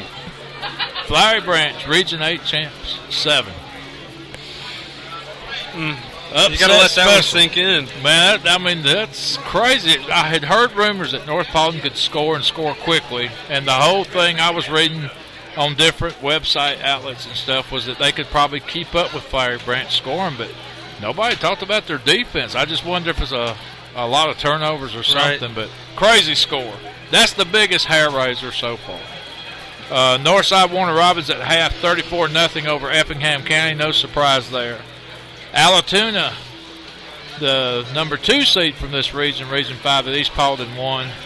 17, Heritage 14. Very close game, and they're playing over here in Allatoona. Southwest DeKalb 7, Kell Longhorn 7 at the half. Gainesville 20, Rome 7. ML King 21, Sequoia 7. That game's at the half. Another halftime score, Whitewater 49, Lee County 7. And Tucker 28, Creekview 3. Those are all classification 5A scores, but again, that's why the playoffs is called the second season. Look at what, I guarantee you the Flowery Branch folks are probably just silent. They're stunned. I remember when we went up there back in 2010 and shocked them 21-0 to win the region. That place was loud, enthusiastic. It was very much had a South Carolina, University of South Carolina vibe. They played that music before the kickoff and everything. Sandstorm. But we quieted them down. But I guarantee you it ain't as quiet as it is tonight over there in Hall County. I mean, I don't know if Flowery Branch has ever trailed anybody 42-7. Yeah, that's crazy. Here we're 21-13. Gladiators representing Region 8 well as they're tackling the Region 5 champions, East Paulding, 10-0 and number 3 in the state. And so far, it's been a good little mix of pass and run for the Clarke Central offense, but East Paulding probably having to go to the pass a little bit more than they wish to, Josh. I think Clarke's defense befuddled them there in the second quarter. Something you brought up, Clarke Central's been stepping up on first downs, forcing those longer conversions on second and third down, and that's forced East Paulding to have to throw more than I'm sure they'd like to. Well, we're getting ready to start the second half here, and Clarke Central deferred the winning of the coin toss to get the ball the second half, and that seems like to have been a good decision. We trail by 1 score, a touchdown, a 2-point conversion, 21-13. We're getting ready to play 2 halves. A very intense playoff football here in Dallas, Georgia, at the place they call the Boneyard, where you hear cowbells and cannons and some very, very boisterous fans. And they love their Raiders, don't get me wrong. They're just everything you read about in books and see on movies when you hear Friday Night Lights. Here's the kicker that's put 2 out of the end zone. Booting it for East Paulding. And here's another nice kick, Josh. That thing just goes out of the end zone. Yeah, that's 95, Miles Hemphill again with a big leg. Showing off that leg tonight with about 3 kicks into the end zone. Well, Clarke Central's had one 80-yard scoring drive tonight. It's time for another. As we line up on the 20, we got to go the length of the field. Looks like we'll start off with an I formation. Cameron's letting the offensive line take their positions. Now he comes up under center. I guess Cameron's... Now he comes up under center. Okay. Again, the angle here is hard to see when they're down inside the 30, 35-yard line, which way they're lining up. We got a man in motion. Cameron. And we do a good little trap draw up the middle, and it's almost good for a first down, 8-9 yard pickup. Yeah, great run on first down right up the middle. Jelani Payne gets about 9 yards on the run. It's going to be second down. We'll call it a short 1. So Gladiators go right back to the attack and trying to set up that play action pass, Josh, I would guess. And the only way you can make that work, you've got to establish the run, and we've done a good job with Jelani tonight. Gladiators line up, and I mean, East Paulding's got the box stacked right now, and they blow it dead, and somebody moved or somebody jumped. Let's see what the call is.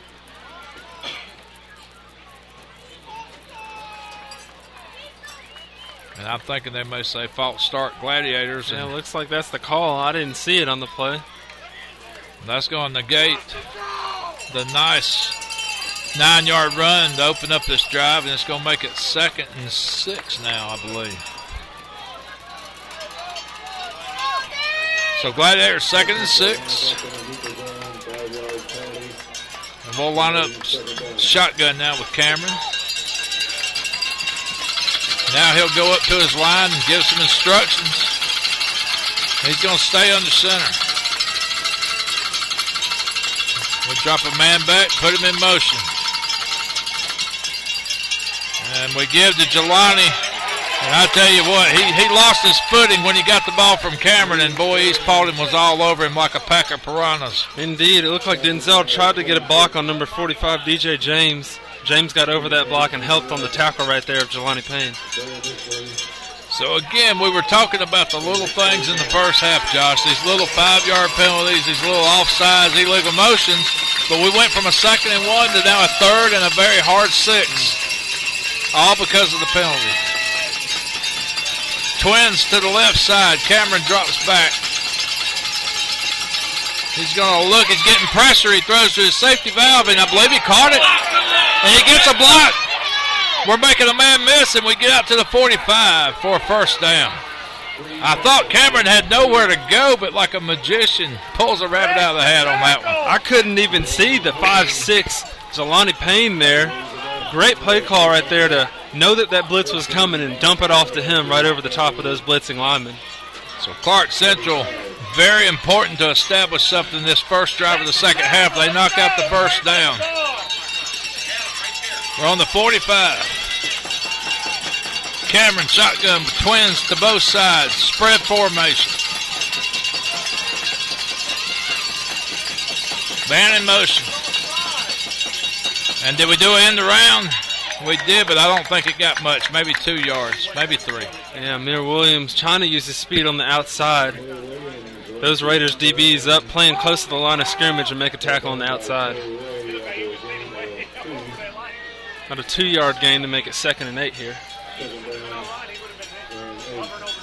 So Clarke Central trying to get across the 50. We've got one 80-yard scoring drive tonight. We're trying to make another. We trail by 1 score, 21-13. We have a missed extra point. We trail by a touchdown and a 2-point conversion. Glads. One lone setback. That's Jelani Payne. We have a man in motion coming over here to the near side. Cameron sets up, lost his footing, throws a deep ball just out of the reach of his receiver. Oh, he had him there. We had the guy burned deep. But when Cameron planted, to put his planting foot down to throw, you could see the grass come out from under him. He lost his foot, and that might have been all it took. Yeah, even the smallest thing can impact a pass like that. Again, another strong throw. Cameron threw that thing 50-some-odd yards. And it didn't look like it took much effort. Amir Williams really doing a good job of getting behind those defensive backs for East Paulding. 3rd and 8. We go shotgun again. This time we got trips over here to the near side. East Paulding trying to blitz. Cameron pump fakes and throws. And incomplete. Good coverage by East Paulding on that play. Kept the Clarke Central receiver from breaking to the inside, and pass was for no gain. Yeah, you saw Cam try to give the hard pump fake. That DB didn't bite on it at all. So it'll be 4th down, and Clarke Central's forced to punt. And the drive stalls on the 45. Max Germain will do the punting. And that's the East Paulding quarterback, Mitchell Webb, back there to return the punt again. And again, Josh, he has not returned one yet, has he? Yeah, that's a good point. I should maybe say it's a fair catch, the punt again. The fair catch specialist. This time he's going to fair catch it again around the 16-yard line maybe. And East Paulding will go in business 1st and 10 for their first drive of the second half. Holly, what you got? Yes, Buster. You know, there's sometimes some intangibles you can't necessarily see from your vantage point, but the defensive backs are playing our receivers very, very well. They're staying just on the inside so that we're not able to break. They're not interfering, but they're using their bodies very well so that we can't get to the ball. So they really are playing smart, and that, as you can see, is really hurting us. Yeah, it's kind of like basketball where you box them out. They're just doing a good job with their body, turning them the way they want to turn them. And, again, not biting on the pump fakes as well. This time East Paulding tries to run up the middle, maybe gets a couple of yards off right guard.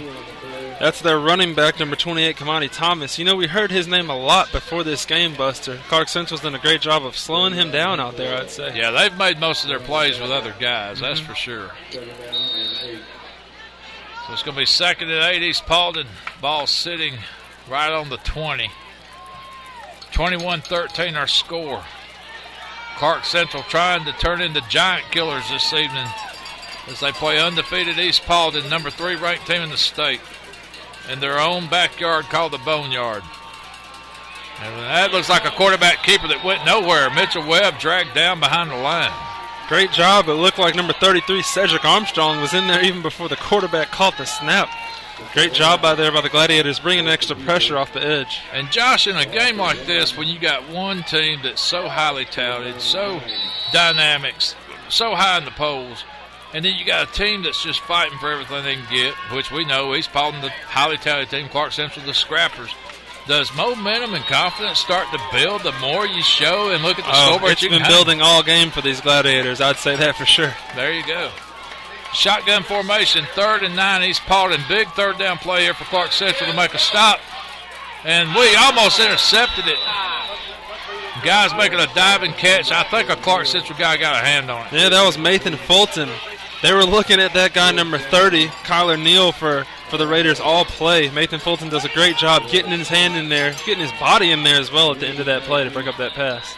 So both teams stall out on their first drives here in the second half, and East Paulding forced to punt, but the good thing here, Clarke Central should wind up with some good field position. East Paulding's going to punt it from around their own 5, maybe almost the goal line. Good snap. We get pressure, but we will back off. And we're going to make...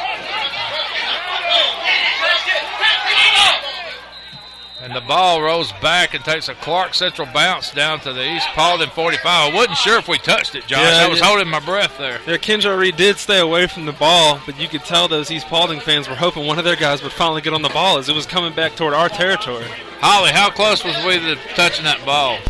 From my vantage point, Buster, it looked very, very close. I'd say just, some would say just a hair's breadth away, but fortunately we got a little lucky on that, and as you know, luck is a big part of this game, and we're glad to take it. Clarke Central inside the 50. We're on the East Paulding 46, 1st and 10. We need a score. East Paulding defense has tightened up as well as Clarke's. defense on East Paulding's offense, but we have got to make something happen here. We give it up back Maxie. And the line of scrimmage moves down to around the 43, 44-yard line of East Paulding. Yeah, about 3 yards on that pickup. Good way to start the drive. 7:17 to go, third quarter. One thing for sure, that clock is moving. It almost makes it seem like it's moving even faster because we see those 7:07.7, at the end of it, ticking by. It makes it seem like the clock is moving even faster than it is. It's in fast gear right now. This half just started a few minutes ago. Oh, Cameron slipped and fell. Well, we heard Holly talk about the slippery conditions out there earlier. We saw that pay a price right there for Cameron as he comes across. That's going to be a loss of, it might be a loss of about 8 or 9 yards. It's going to make it third and probably 15.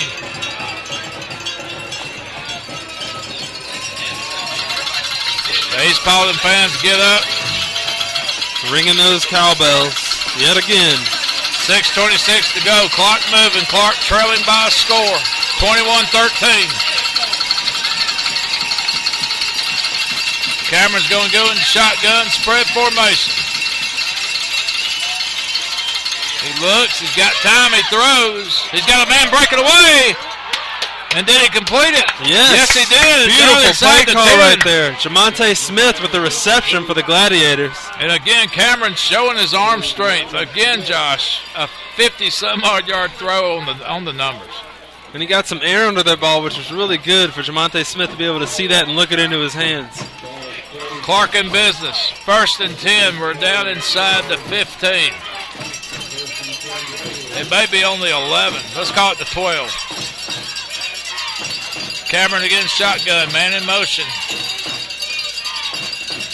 We'll give to Jelani. He wants to bounce outside. He's getting chased. Can he break around? Not this time. And that's going to be a big loss.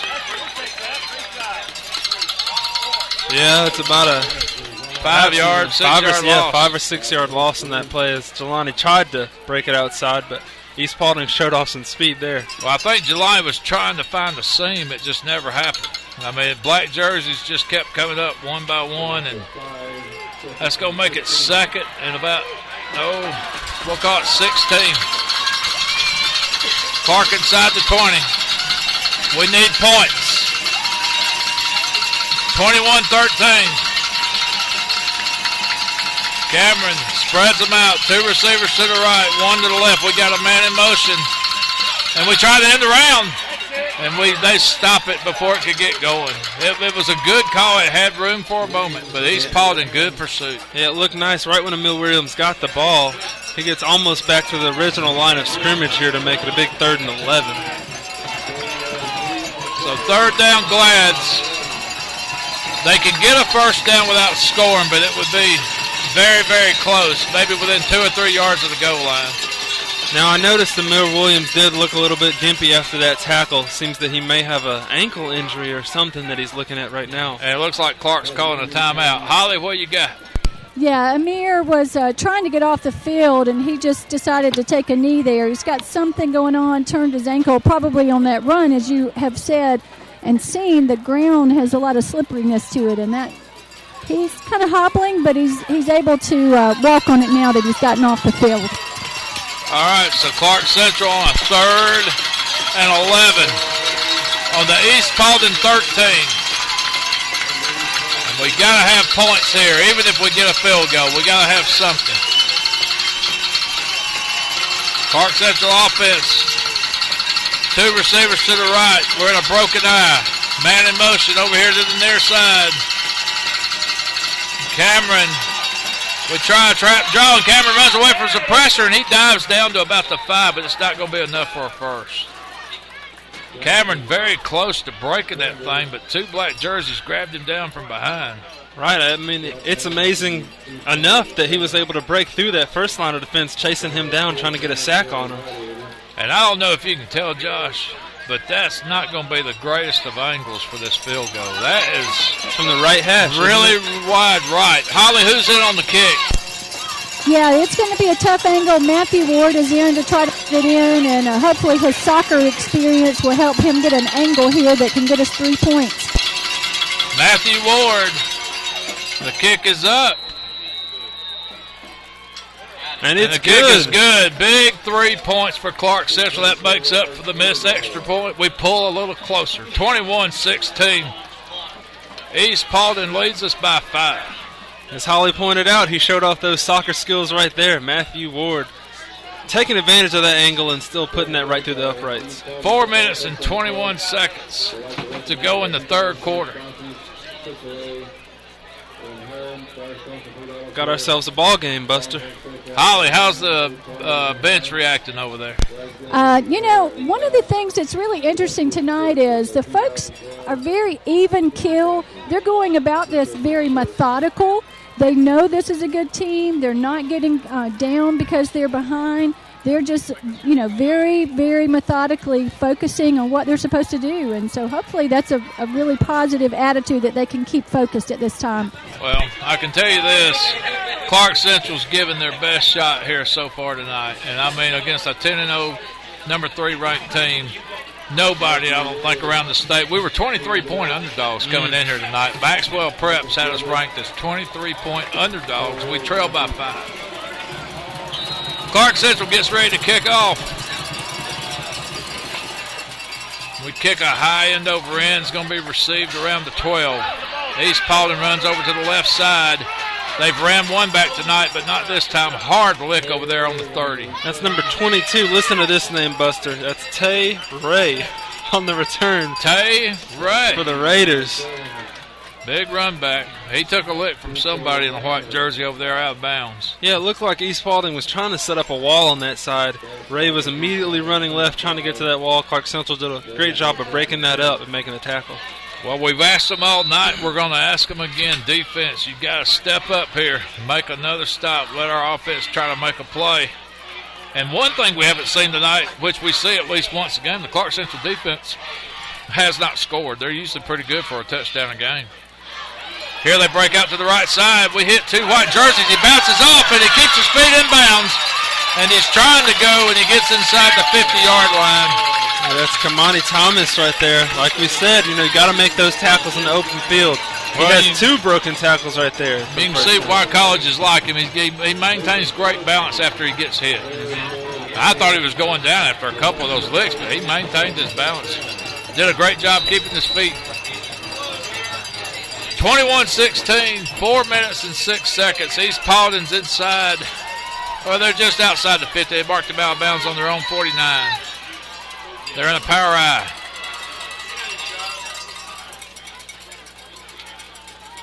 They're going to give off again off right tackle, and he busted outside. Nobody's hitting him. Oh, we hit him that time. We stood him up. Yeah, that's Trico Statham right there on the hit on Kamani Thomas. They seem to really be liking this right side to start off this drive. The play is going to be good. Oh, for about maybe 20. Let's see. They were on the 49. We'll call it 16 yards down to the Clarke Central 33. 1st and 10, East Paulding. Power eye and Kamani Thomas, Josh, starting to feel it a little bit here. Indeed. Defense moving around a little bit. He's gone. Straight up the middle, touchdown. Man, that's Kyler Neal on the touchdown run. You know what? That quarterback, Mitchell Webb, with another great play fake, made it seem like he was tossing the ball out to Thomas. Before we knew it, Neal was 20 yards down the field. Well, it just looked like that kid ran at warp speed. He was gone. Nobody could catch him. Touchdown East Paulding. That makes it 27-16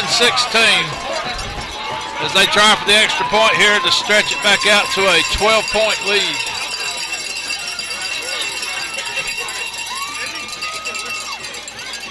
And now, Josh, if you're Clarke Central, you got to start scoring quick. Absolutely. East Paulding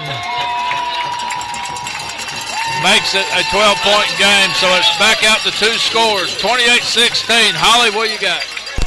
Well, Buster, I was just checking on Amir Williams to make sure he's okay. He has a minor ankle sprain. They've got him up, moving him around, kind of getting some blood back in his ankle, and I think he's going to be fine. Sheena shared, she said, I don't need any more injuries. This hopefully will be just a very slight sprain and he can get back in the ball game. Well, that'll be a big blow for us trying to play catch-up football if Amir can't get in there. He's been one of Cameron's go-to guys, especially deep, Josh, when we're trying to stretch the field north and south. 28-16, 3 minutes, 50 seconds to go in the third quarter. East Paulding strikes, and again, they've struck very quickly every time they score tonight. Yeah, they had two big runs by Kamani Thomas and then switch it up just a little bit, giving it to Colin Neal up the middle, running for that big touchdown.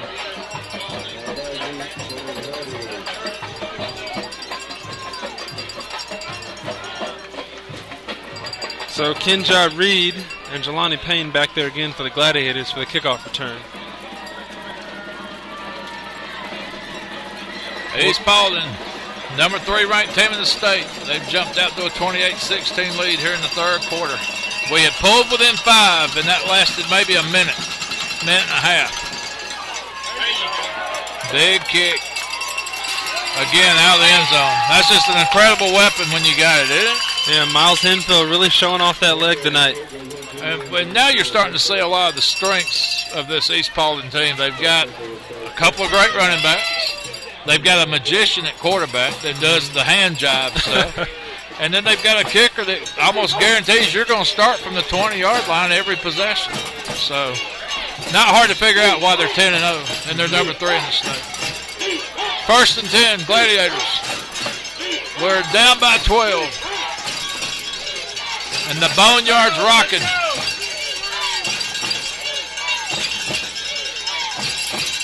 Man in motion to the near side. Cameron drops back. And that play goes nowhere. Jelani Payne gets wrapped up behind the line. Yeah, that's 51. Jeffrey McClarty that gets into the backfield to make that big hit on Jelani Payne right there. Well, Gladiators just need to have a good possession here. You don't want that momentum to turn into an avalanche now and give East Paulding the ball right back. You want to try to knock out a couple of first downs and just get some of that momentum back. 28-16. Clock is just running away. 3:15, 3:14. The third quarter almost gone. 2012 playoff game here from Dallas, Georgia. Man in motion to the far side, and East Paulding had to be offsides on that. They blitzed, no call. And the pass is complete, but, I mean, Josh, I thought I seen the guy across the line. Right, he was right on the line. It looked like, if anything, his helmet was barely over the line of scrimmage. But no flag. They've been doing a lot of that, Buster, right before that snap, trying to get up to the line and bring an extra blitzer. You can tell Amir's definitely hurting out there, trying to play through some pain right now in that ankle. It's going to be 3rd and 12 Glads. They're on their own 18. Cameron's going to be in shotgun. We got 3 receivers to the left. Amir's ankle's hurting him. I'm not so sure if he's just window dressing right now. 2:56 to go. Third quarter. 12-point lead for the Raiders. Bad snap. Cameron pulls it in with his left arm, and he's hit behind the line. That's 2 of the Raiders linebackers right there. Number 45, DJ James, number 46, Brady Marcus in on the tackle. Well, just everything that seemed like it could have went wrong did go wrong on that drive. Just not a lot of good plays. Questionable call on the blitz there that was not made by the refs. It looked like the East Paulding guy was offsides, maybe by a head. But we'll be punting now. 4th down inside the 20. And East Paulding's going to get the ball back in good field position, Josh. And now you're going to probably see East Paulding do a lot of running and try to grind that clock. Not a great punt, but it takes a Clarke Central roll. And it's going to go across the 50 down to the East Paulding 46. Holly, what you got? We're trying to get focused here. Coach Riles is walking around talking to the offensive players and doing some very intensive coaching, hopefully getting some things and a plan made so that we can come out here and do something, and especially need a big defensive play right here. Well, one thing about this Clarke Central bunch, we're young and got a lot of sophomores and juniors. senior class not that big this year, and so Riles especially is going to coach them up to the end of this game because the future is just so bright for this young bunch. And to be hanging with this number 3 East Paulding team right now the way they are is a lot to say. Has a lot to say. That's Kamani Thomas on the first down run for East Paulding. Gets about 3 or 4 yards on the run. It's going to be second, caught 7, maybe 6. As the clock winds down to 1:40, and you're really going to see East Paulding put the brakes on this thing now. They love to run that clock. You can even tell they were slower coming out of the huddle there. Very slow, very methodical, and then it's just like it's built into their offense how much time they've got to run a play. They go out to the side again, and they dodge and miss some tackles. Man, I'm telling you what, that's just some nifty footwork there by the running back for East Paulding. Missed tackles. They've had a lot of yards after first contact. Kamani Thomas doing it again on that run. So that's going to be a gain of about, let's call it 20. He picked up an easy 20. They were inside the 50. Remember, they were about 17. Yeah, about the 44, wasn't it? Yeah. And they were about on this yard line last time when they did the fullback run for Kyler Neal up the middle. So perhaps watch that again right here. Maybe not quite 20, but we'll give them a good 15 plus on that carry. 1:18 to go. They do a trap draw again. They're just starting to run over white jerseys at the front of the line, at the line of attack. Yep, they did hand it off to Kyler Neal, about a 5-yard gain on the play to make it 2nd and 5. Clock winding, 1 minute to go, third quarter. East Paulding enjoying a 12-point lead and looking for more. And I'm telling you, they've got a kicker that can make it from 35, 40-plus yards easily. They're probably in field goal range right now. 2nd and 6. 42 seconds to go in the quarter. We almost jumped. Oh, they bobbled the snap. But they pitch it out to the right side, and they still get positive yardage. Probably picked up 2 or 3 more. Yep, Kamani Thomas making moves again, yet again in space. Takes it to either a 3rd and 2 or 1. Hard to see from the angle we're at how much yard is remaining. Looks like about 3rd and 2 right here for East Paulding. So 3rd down, big 3rd down for Clarke Central. It's a 12-point game. You want to try to at least hold them to a field goal attempt here. A first down will really put East Paulding in business to put this game on ice if they can go up by 3 scores. And they're already walking to the sideline now, ready to just take this game to the 4th quarter. Hey, third quarter's going in right there. East Paulding 28, Clarke Central 16. Holly, what are you hearing on the sideline? Well, we've got our hands held high with the number 4. This is something that's really big for Clarke Central. The 4th quarter, being able to hang tough, and the defense hasn't been able to have a turnover or turn something into a turnover. So hopefully this 4th quarter will allow something like that to open up for us. All right, Holly, we're maybe seeing the last quarter of this 2012 season if we can't put together a couple of drives. Josh, what's important for us to do? Well, first things first is trying to slow down East Paulding on this drive. They've been really getting to their bread and butter right now, which is running the football. Clarke Central's going to have to step up here. This is a big 3rd down and 2 right here. Clarke Central needs to get a stop and stop them from running that football. I'm sure that East Paulding's going to bring out Kyler Neal here, as well as Kamani Thomas. My bet's on one of them getting the football for this run. It looks like Neal is not out there, just Thomas. Well, it all comes down to how bad you want it. And right now we got to have our defense wanting it some kind of bad. We got to bow up here on 3rd and 2. Got to hunker on down, as Larry Munson would say. Man up, boys. Let's go. Stop them one time. Let's just get that ball back. See what we can do. East Paulding, power eye. 3rd and 2. Ball's on the Clarke Central 30. And we hit him. And we hit him again. But I don't know, Josh. That's going to be close. He was dancing his way to the 30. About 4 different Gladiator hats hit him, but he still bounced off those and still fell forward on the play. They do mark it as a 4th down. 4th and inches, and I would guess East Paulding will go for this. Yep, their offense is still out there, although Kamani Thomas is headed to the sideline. Well, in comes Kyler Neal to replace him. When you've got that mentality that you're going to run and run that clock, you're going for this all day. You're pretty much in no man's land. Long field goal, short QB punt. sneak, QB sneak. And these Paulding fans think he got it. Looks like they're going to mark it past the 30, first down. Mitchell Webb goes around to the left for the QB sneak on that play, allowing him to get some extra yardage to get the first down. 28-16, East Paulding.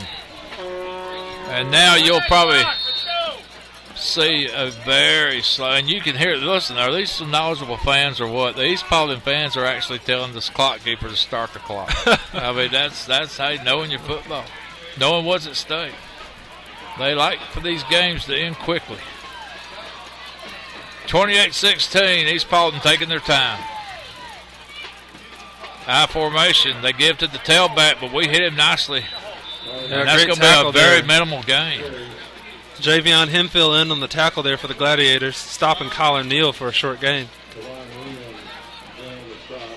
10 minutes and 38 seconds. Somehow they've almost ran 2 minutes off the clock, and they've barely moved 3 yards. They picked up the first down. They picked up a little bit on this carry, and it's 2nd and 8. And we'll be at the 10-minute mark when this play's over. Clarke trails by 2 scores. We got to score quick. East Paulding, they throw it out to the right side. Complete, we hit him, but again, they bounce off our tacklers, and they get a nice gain. Probably a gain of about 6 yards, going to make it 3rd and 2. Yeah, they try a quick pass to Marcus Gilbert.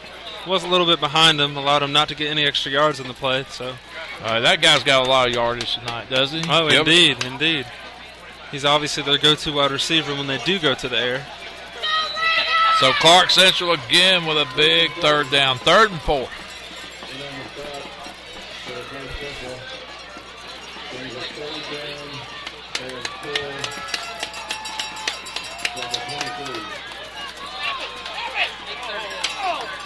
Again, that power eye set, they look like they're probably just going to try. Whoa, it looked like the up back moved a little bit. And they dance around a tackler again, but hey, we do a pretty good job of slowing him down this time. It's like a big stop on 3rd down there for Clarke Central. It's probably going to be 4th and short, maybe 1 or 2 yards, and now some personnel changes coming out here. Maybe East Paulding's going to kick a field goal. Yeah, they've got 95 Miles Hemfield coming onto the field now. Clock's down to the 9-minute mark, Josh. It just tick. Yes, sir. Tick. Precious seconds getting away. 8:56, 8:55.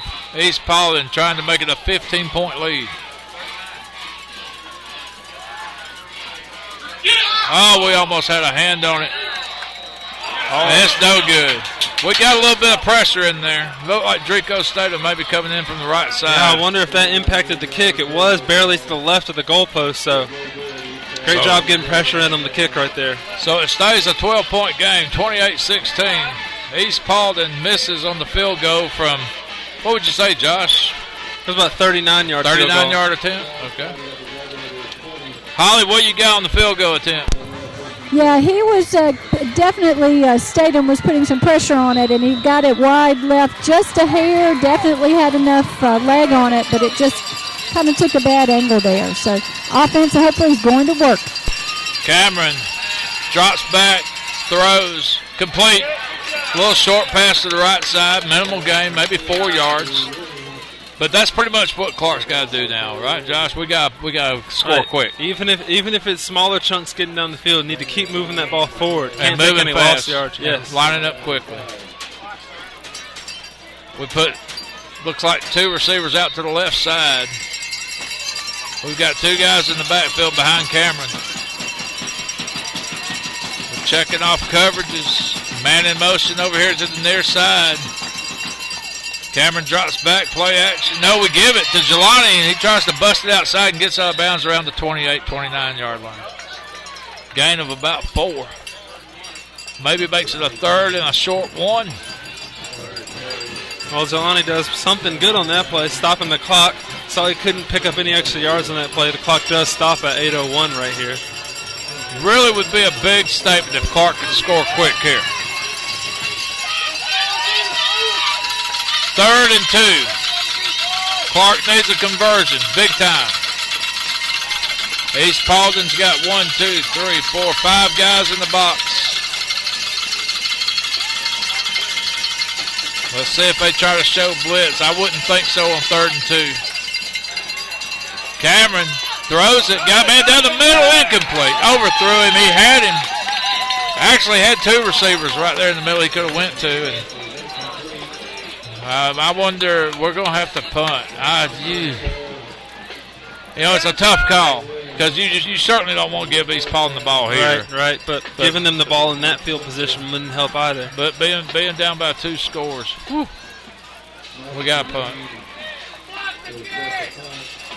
So Clarke Central, 7:55 to go, has to give the ball back to East Paulding.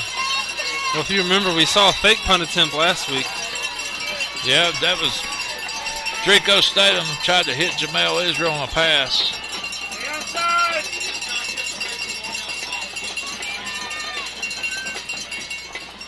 It's a punt this time. Short punt. Going to be fielded around the 43. And East Paulding will go in business right there. Holly, a quick 3 and out. Yeah, absolutely. And Coach Riles met Cameron Johnson there at the sidelines and is saying, think. He's pointing to his head. Think, Cameron, think. And so I'm sure he was really disappointed in some of that decision-making there on that last pass. But as y'all can see, Cameron's got a lot of folks coming at him, and he's trying to make a quick decision and a good pass. And unfortunately, it didn't fall our way. Been under siege all night, but again, this is the number 3 team in the state. You would expect that from their defense. They've only allowed 9 points per contest all year. So Clarke Central can take their hats off putting that 16 spot up there as East Paulding runs a play over here to the left side, maybe gains a yard. Yeah, that's Kamani Thomas again. His strength has been running to the right in this ball game. Takes it to the left there and looked like Javion Hemphill in on the tackle again. But the key here, Josh, we talked about it on the way up here. He stayed in bounds. You know, he got 1 yard, but he did not continue to run out of bounds. He stayed in bounds, and that clock keeps rolling. 7:17 to go in the game. Clock's moving. East Paulding's moving. Clarke trails by 12, 28-16. Man in motion coming over here to the near side for East Paulding. And it looks like they did a little reverse. They did a reverse. And great pickup on that play for East Paulding as it takes about 9 white jerseys to drag him down out of bounds. Yep, that's Marcus Gilbert on the reverse right there, coming around the right end for a big game. Looks like there may be an injury down on the play, an injured Gladiator is down there. Holly, what you got on the injury? Yeah, that's number 97. He just kind of got twisted up in that tackle. It was kind of an awkward body, kind of everybody getting wrapped up with each other. And I think he may just have the breath knocked out of him because of the way he landed on his back. That's Bam Bam Miller, big defensive tackle, a junior. So Clarke's defense starting to be on the field now and maybe showing some signs of getting a little tired. But the reverse beautifully ran play. It fooled me. I thought they were coming over here to the left, and I seen the guy taking off to the right. And that's been the key to East Paulding tonight. They've been very good handling the ball, the way they handle the ball when they run these plays. 1st and 10 Raiders. 6:43 to go in the game. They lead by 12. They're on the Clarke Central 32. This time they run something up the middle, probably for a good 5-yard gain. Yeah, that's Kyler Neal on the carry right there for East Paulding. Hoping to chew some more of that clock are the Raiders right now. Well, the fourth quarter's almost halfway gone. 6:13, 6:12 to go in the game. Fourth quarter action, 28-16 your score. And East Paulding, Josh, in no hurry. Not at all. You see them huddling up. Not coming too fast out of that huddle. Going to try to wait to the end of this play clock before they snap it. Power eye. They give to the tailback who slashes off left side. Again, just refuses to go down. Yeah, that's Kamani Thomas again coming to your left. Looks like it's going to be just short. We'll make it a 3rd down and about 1 yard remaining for the Raiders. Ball's just outside the 20, maybe the 21 and a half. 3rd and 1. Raiders can really do some damage if they can pick up first down here. They can take another 2 or 3 minutes off the clock easily. Slowly coming to the line, East Paulding. They enjoy a 12-point lead. 28-16, 5 minutes to go in the game. Power out. We got a guy in the backfield that hit him, but he bounced off and spun, and he might have got it. That was a great job by Kayvon Williams getting into the backfield, but Kalani Thomas still breaking tackles. I tell you what, East Paulding, with a couple more first downs, may be on their way to the victory here, but I guarantee you they can say they've been hit tonight. Absolutely. I think Clarke Central's brought it good tonight. They've been hitting hard and playing lights out and giving Coach Riles every effort they can to hang with this number 3 ranked East Paulding bunch. And I tell you what, they're very impressive. And the way they manage the ball, Josh, the way they manage the clock, there's a very impressive offensive team. You still see that happening right now. They let the play clock run all the way down before calling a timeout there. Yeah, it's just, like I said, they look like Oakland Raiders to me. Holly, what you got? Yeah, they are definitely, there's a whole different pace here with the play clock and the way they're using that time. And the defense is really hoping for a big play here. And as we said earlier, they've not had a turnover or a real significant play, and this would be a very nice place to take it and hopefully, do something with the ball on offense. Well, this should be absolutely nothing new to Clarke Central fans. Back in 2010, Josh, East Paulding came to Athens, 2nd round of the playoffs, and if I remember right, Clarke Central might have touched the ball 4 times in the first half, 3-4 times in the second half because of this same brand of East Paulding football where they run the clock, they take their time, they're very, very methodical, and really, in a way, kind of put you to sleep. I mean, it's not been, that crazy. There's been some big plays tonight. But, all of a sudden we look up at the scoreboard. It seems like we just started the second half a little bit ago, and there's 4 minutes left in the game. Yeah, they've been running that ball a ton in this second half. I can only think of about 2 or 3 passes they've done in this second half here. Big 4th down and 1. East Paulding's decided to go for it. They want to ice this thing. They know with a first down here, they can run some more clock. Looks like it's going to be a quarterback keeper. And now there's a timeout called maybe by Central. Or did East Paulding call another timeout? Maybe it's another timeout, yeah. So, okay, they was just wanting to see what we were going to line up in, I guess. So, Holly, what do you think the strategy is? You think they may go for it, or do you think they're going to kick a field goal? Buster, I actually think they were hoping to draw us off there, and they got a look at what we were doing, and we were prepared for that. So I think they may be coming in to do something a little bit differently. We've got Coach Wolf out talking to the defensive team and giving them some pointers on what to expect. Well, 28-16, and Josh, I'll be the first one to say, no matter how this turns out tonight, a valiant effort by a very, very young Clarke Central squad. Right. I think they've represented the region well. They've represented Athens well. My hat's off to my Gladiators. Got to have their heads held high after this. And they're coming out here and showing some awesome fight against this 10-0 undefeated East Paulding Raiders team. And by the way, on the flip side of that coin, East Paulding, tremendous host. They've been open arms. They've welcomed us with open arms. That's been a great atmosphere, and they love their team up here. Let me tell you, they love their Raiders. 4th and 1. East Paulding trying to make it lights out here with a first down for Clarke Central. Looks like there's an audible going on at the line. East Paulding's going to try to make it very tough on Clarke Central to get back in this game if they can convert this 4th and 1 for a first down. I'm not sure if they're waiting on the ref or what is going on here. Well, the clock stopped moving because of the timeout. But you got to think there's a play clock somewhere. Oh, the quarterback did a little shift with his legs, didn't make nobody move. Now they do give it off left side, and he got the yardage. He got the first down, I do believe. Not by much, but as they say, enough. Right, that's Kamani Thomas coming on the left side, breaking a tackle and ironing out those first down yards. So first down East Paulding, and now they can grind some more time off that scoreboard. Ball sitting on the 23, on the 21, excuse me.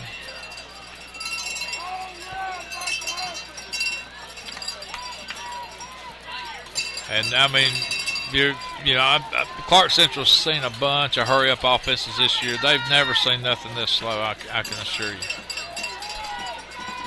First and 10, Raiders. They just give it up off left guard, maybe for a gain of 1.5 as the clock dwindles down to 3:30. Yep, that's Kyler Neal on the carry there, tackled by a host of Gladiators.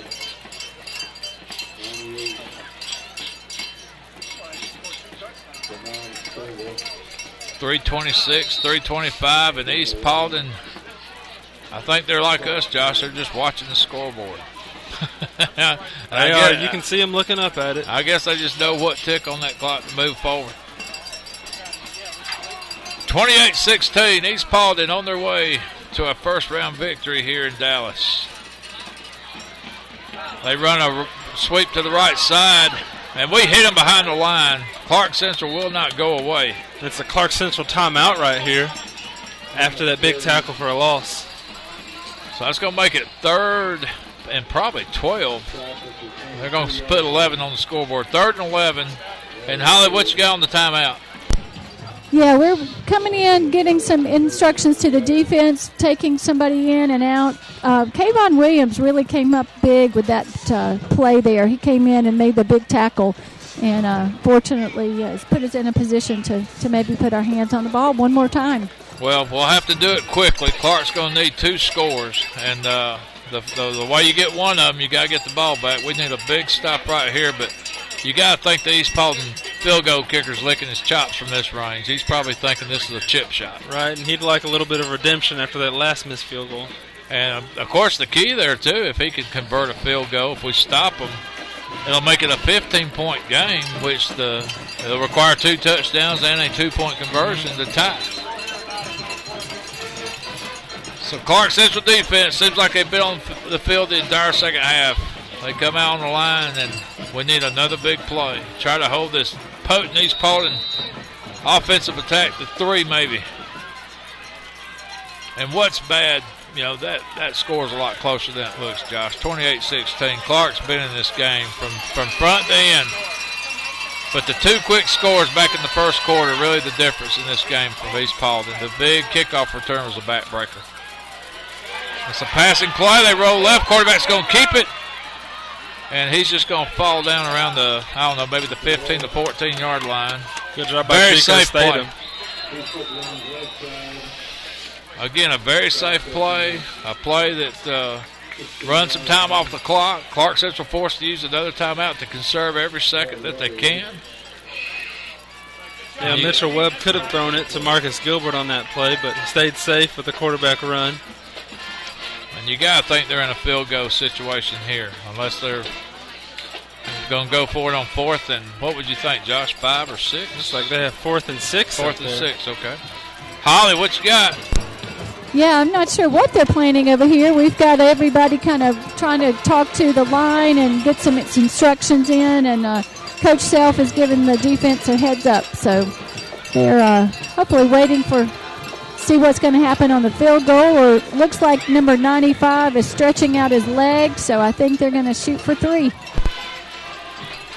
So, what are you thinking, Josh? What are you saying? Yeah, they are indeed sending out the kicker. He was warming up on the side, and they called him over. That's 95, Miles Hemphill out there. We'll see if the Gladiators can get some pressure on this one as they did the last one. So this will be a 33-yard attempt. Is that correct? 26 and 7 be 33, wouldn't it? Yeah, about 33, 32-yard attempt. And the kick is up. And the kick is good. Big field goal for East Paulding. That makes it 31-16. And They lead now by 15. 2 scores, 2 touchdowns, and an extra 2-point conversion. What the Gladiators trail now, and they've got their work cut out. 2:42 to go in the game.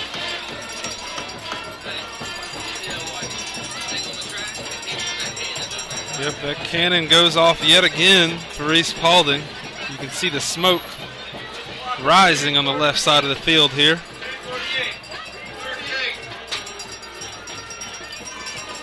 $2:42 to go in the game. East Paulding on their way to a first-round victory unless Clarke Central can score and score fast. And, I mean, they're going to have to score and probably get an onside kick and score again. And then even after all that, they're going to have to get a 2-point conversion. 15 points to spread here. Missed extra point really looming big now if you're a Clarke Central fan.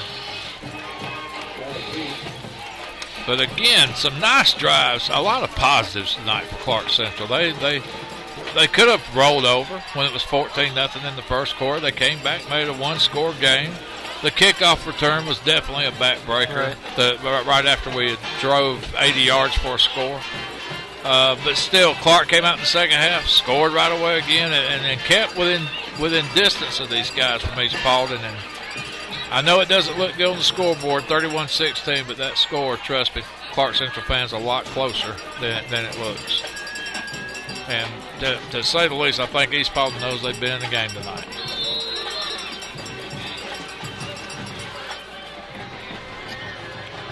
So here's the kick, and again, very, very deep. This time around the goal line and behind the goal line, automatic touchback. So Clarke will have 80 yards, 2 minutes and 33 seconds. Yeah, Hemphill has only allowed 1 return tonight, and that was on his first kickoff of the game. Since then, he's been lights out on these touchbacks.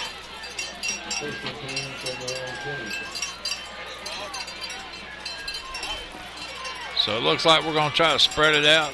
2 receivers to the right side, 1 to the left. I'm not sure where Cameron's going to line up. He's going to drop back shotgun now.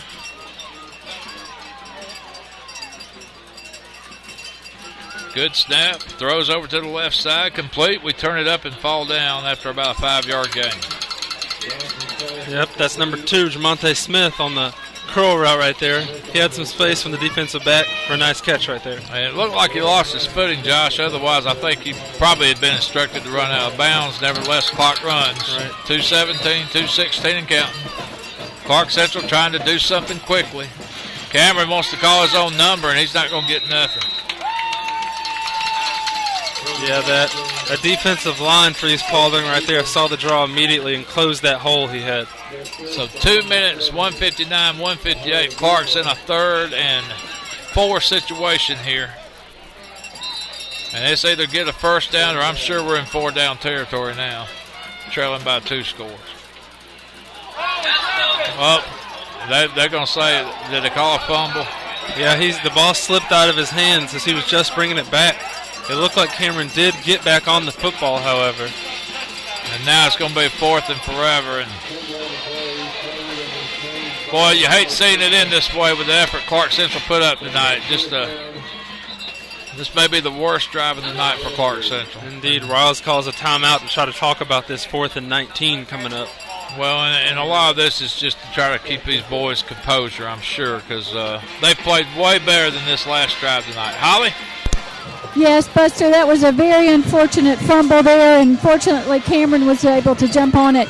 You know, I want to comment, Buster, one thing that it's hard to play a team like this, but this team has not quit. I have not sensed on the sidelines any negativity or any kind of attitude of quitting. They've been believing that they could keep working even up to this point when it's just 1 minute and 27 seconds. And so I really commend them and commend the coaches for having that kind of attitude up to the very end. Well, I think the game plan was excellent. I think Clarke Central played their butts off, and I think they just ran into a much improved and much well-prepared East Paulding team. And East Paulding showing why they're the Region 5 champions. And I'm sure their road to the Dome won't get any easier. They'll probably play Stevenson next week, and I'm sure that'll be another home game for East Paulding. Stevenson, a tough bunch. They've played with the likes of Tucker and M.L. King. They're in a tough region down there in DeKalb County. Cameron throwing down the middle, and we almost made a leaping grab, but incomplete. And they throw a pass interference, so Clarke Central stays alive. So that was number 22, Tay Ray, in on the coverage. And it looks like it will be a pass interference call against him. So Clarke Central, although it may be like life support, gets another crack. And I don't know, in high school football, it doesn't go where the spot of the foul is. It's just a 15-yard penalty. I'm not sure how much yardage we needed for a first down. You said 4th and 19 while ago. Yes. So they'll make it 4th and maybe 5 or 4, I guess. Automatic first down. Automatic first down, okay. So with 1:16, Clarke will get 4 more cracks to try to score. We got a lot of personnel moving around out there. We got to watch the play clock here. Let's go, guys. Of course, the referee's holding them up a little bit. Now they'll start the play clock.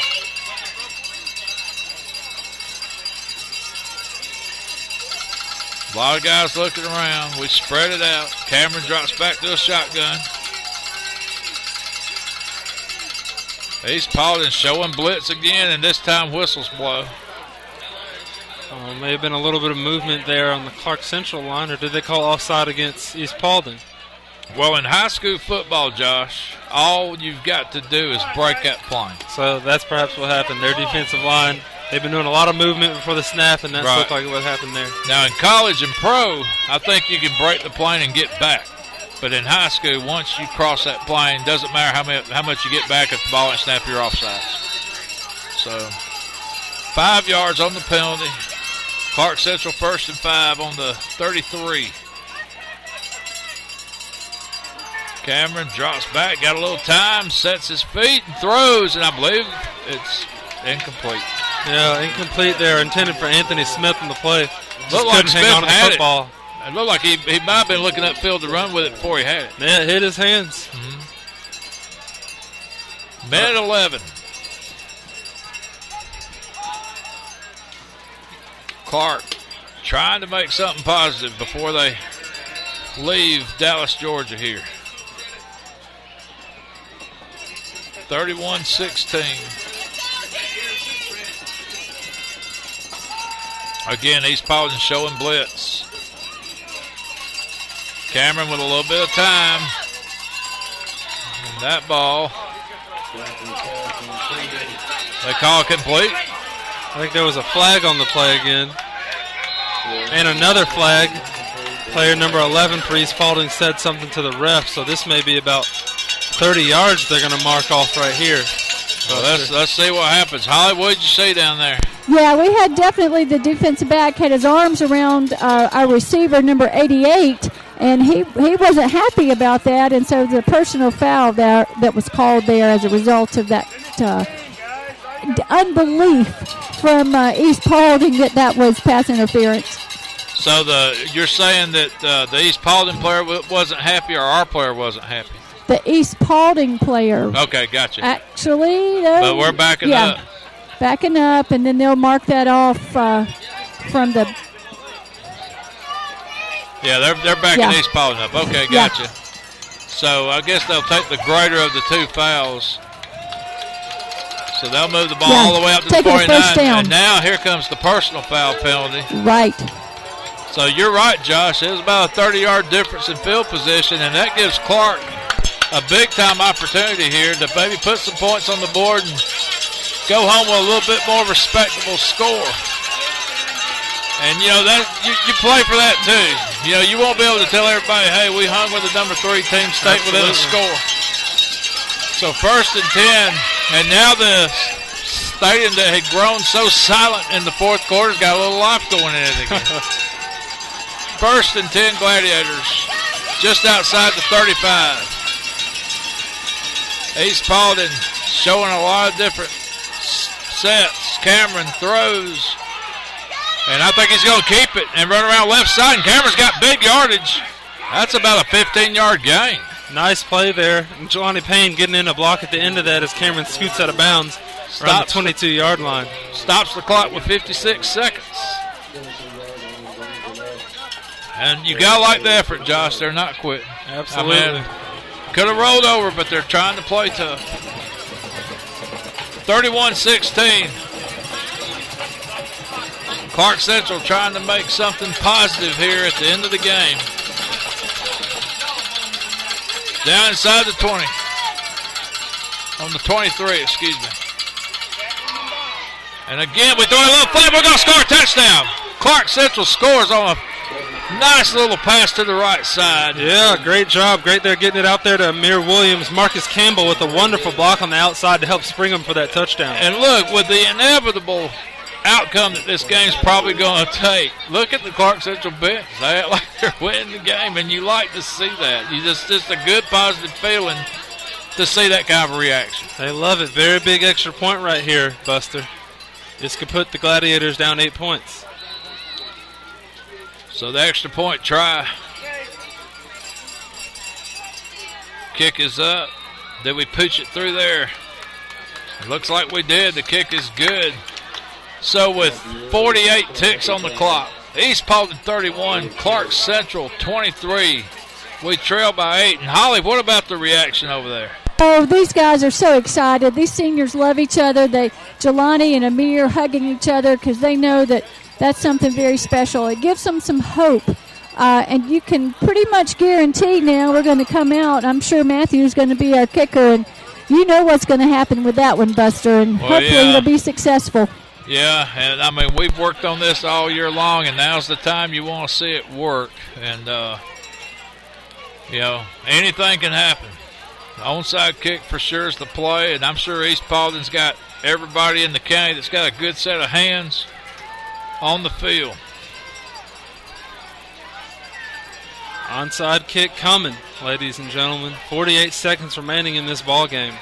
31-23 our score. Clarke Central has played, I don't know how else to say it, they've played their butts off, Josh. I mean, they have played incredible.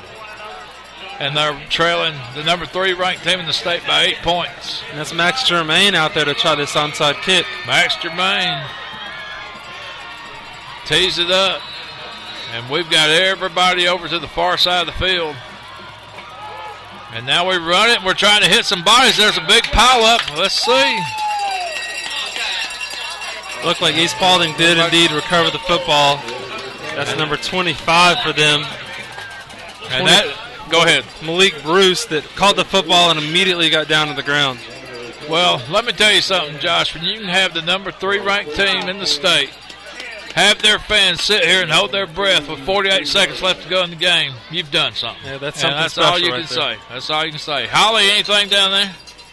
They were hoping for something really to fall their way on that one, but you're right, Buster. They have really played their hearts out. And, 2 years ago when East Paulding upset us, that was this group of kids because they were sophomores at that time. And so these are seniors that have really stuck with this program. And, I think that's a lesson for our young kids that, stick with it, work hard, and you're going to see some success come your way. Well, and I guarantee you East Paulding knows they've been in the game tonight. And if nothing else, Clarke Central's helped them learn you can't take anybody lightly in these playoffs. You got to be ready every game. Huh? Okay, the clock stopped for a second, but it's running again now. 30 seconds remaining in this ball game. East Paulding again will just nail it. They'll go to the victory formation.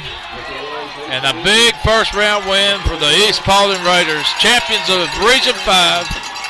They'll march on to the second round as they defeat the Clarke Central Gladiators 31-28. Clarke Central was the number 4 seed out of Region 8, but they played within a score of the number 3 ranked team in the state. And again, my hat's off to the effort of these Clarke Central Gladiators. A well-coached ball club, a great game plan, just came up a little bit short as you hear the cannons continue to fire as these East Paulding people celebrate from the boneyard. Josh, any thoughts? Well, like you said, the effort. You'd hope that these Gladiators are walking out of here with their heads held high. They came in here and challenged an undefeated football team, number 3 in the state, Lost by 8 points. Great effort out here from the Gladiators. I hope they walk out of here with their heads held high for a great season. Well, that's going to do it for us tonight for GITV. For our sideline reporter, Holly Ward, our engineer, Chris Crumpton, our cameraman, Sasha Crumpton. For Josh Miles, I'm Buster Crumpton. To a great 2012 season for the Clarke Central Gladiators. Final score, East Paulding 31, Clarke Central 23. From Dallas, Georgia at the Boneyard. So long, everybody.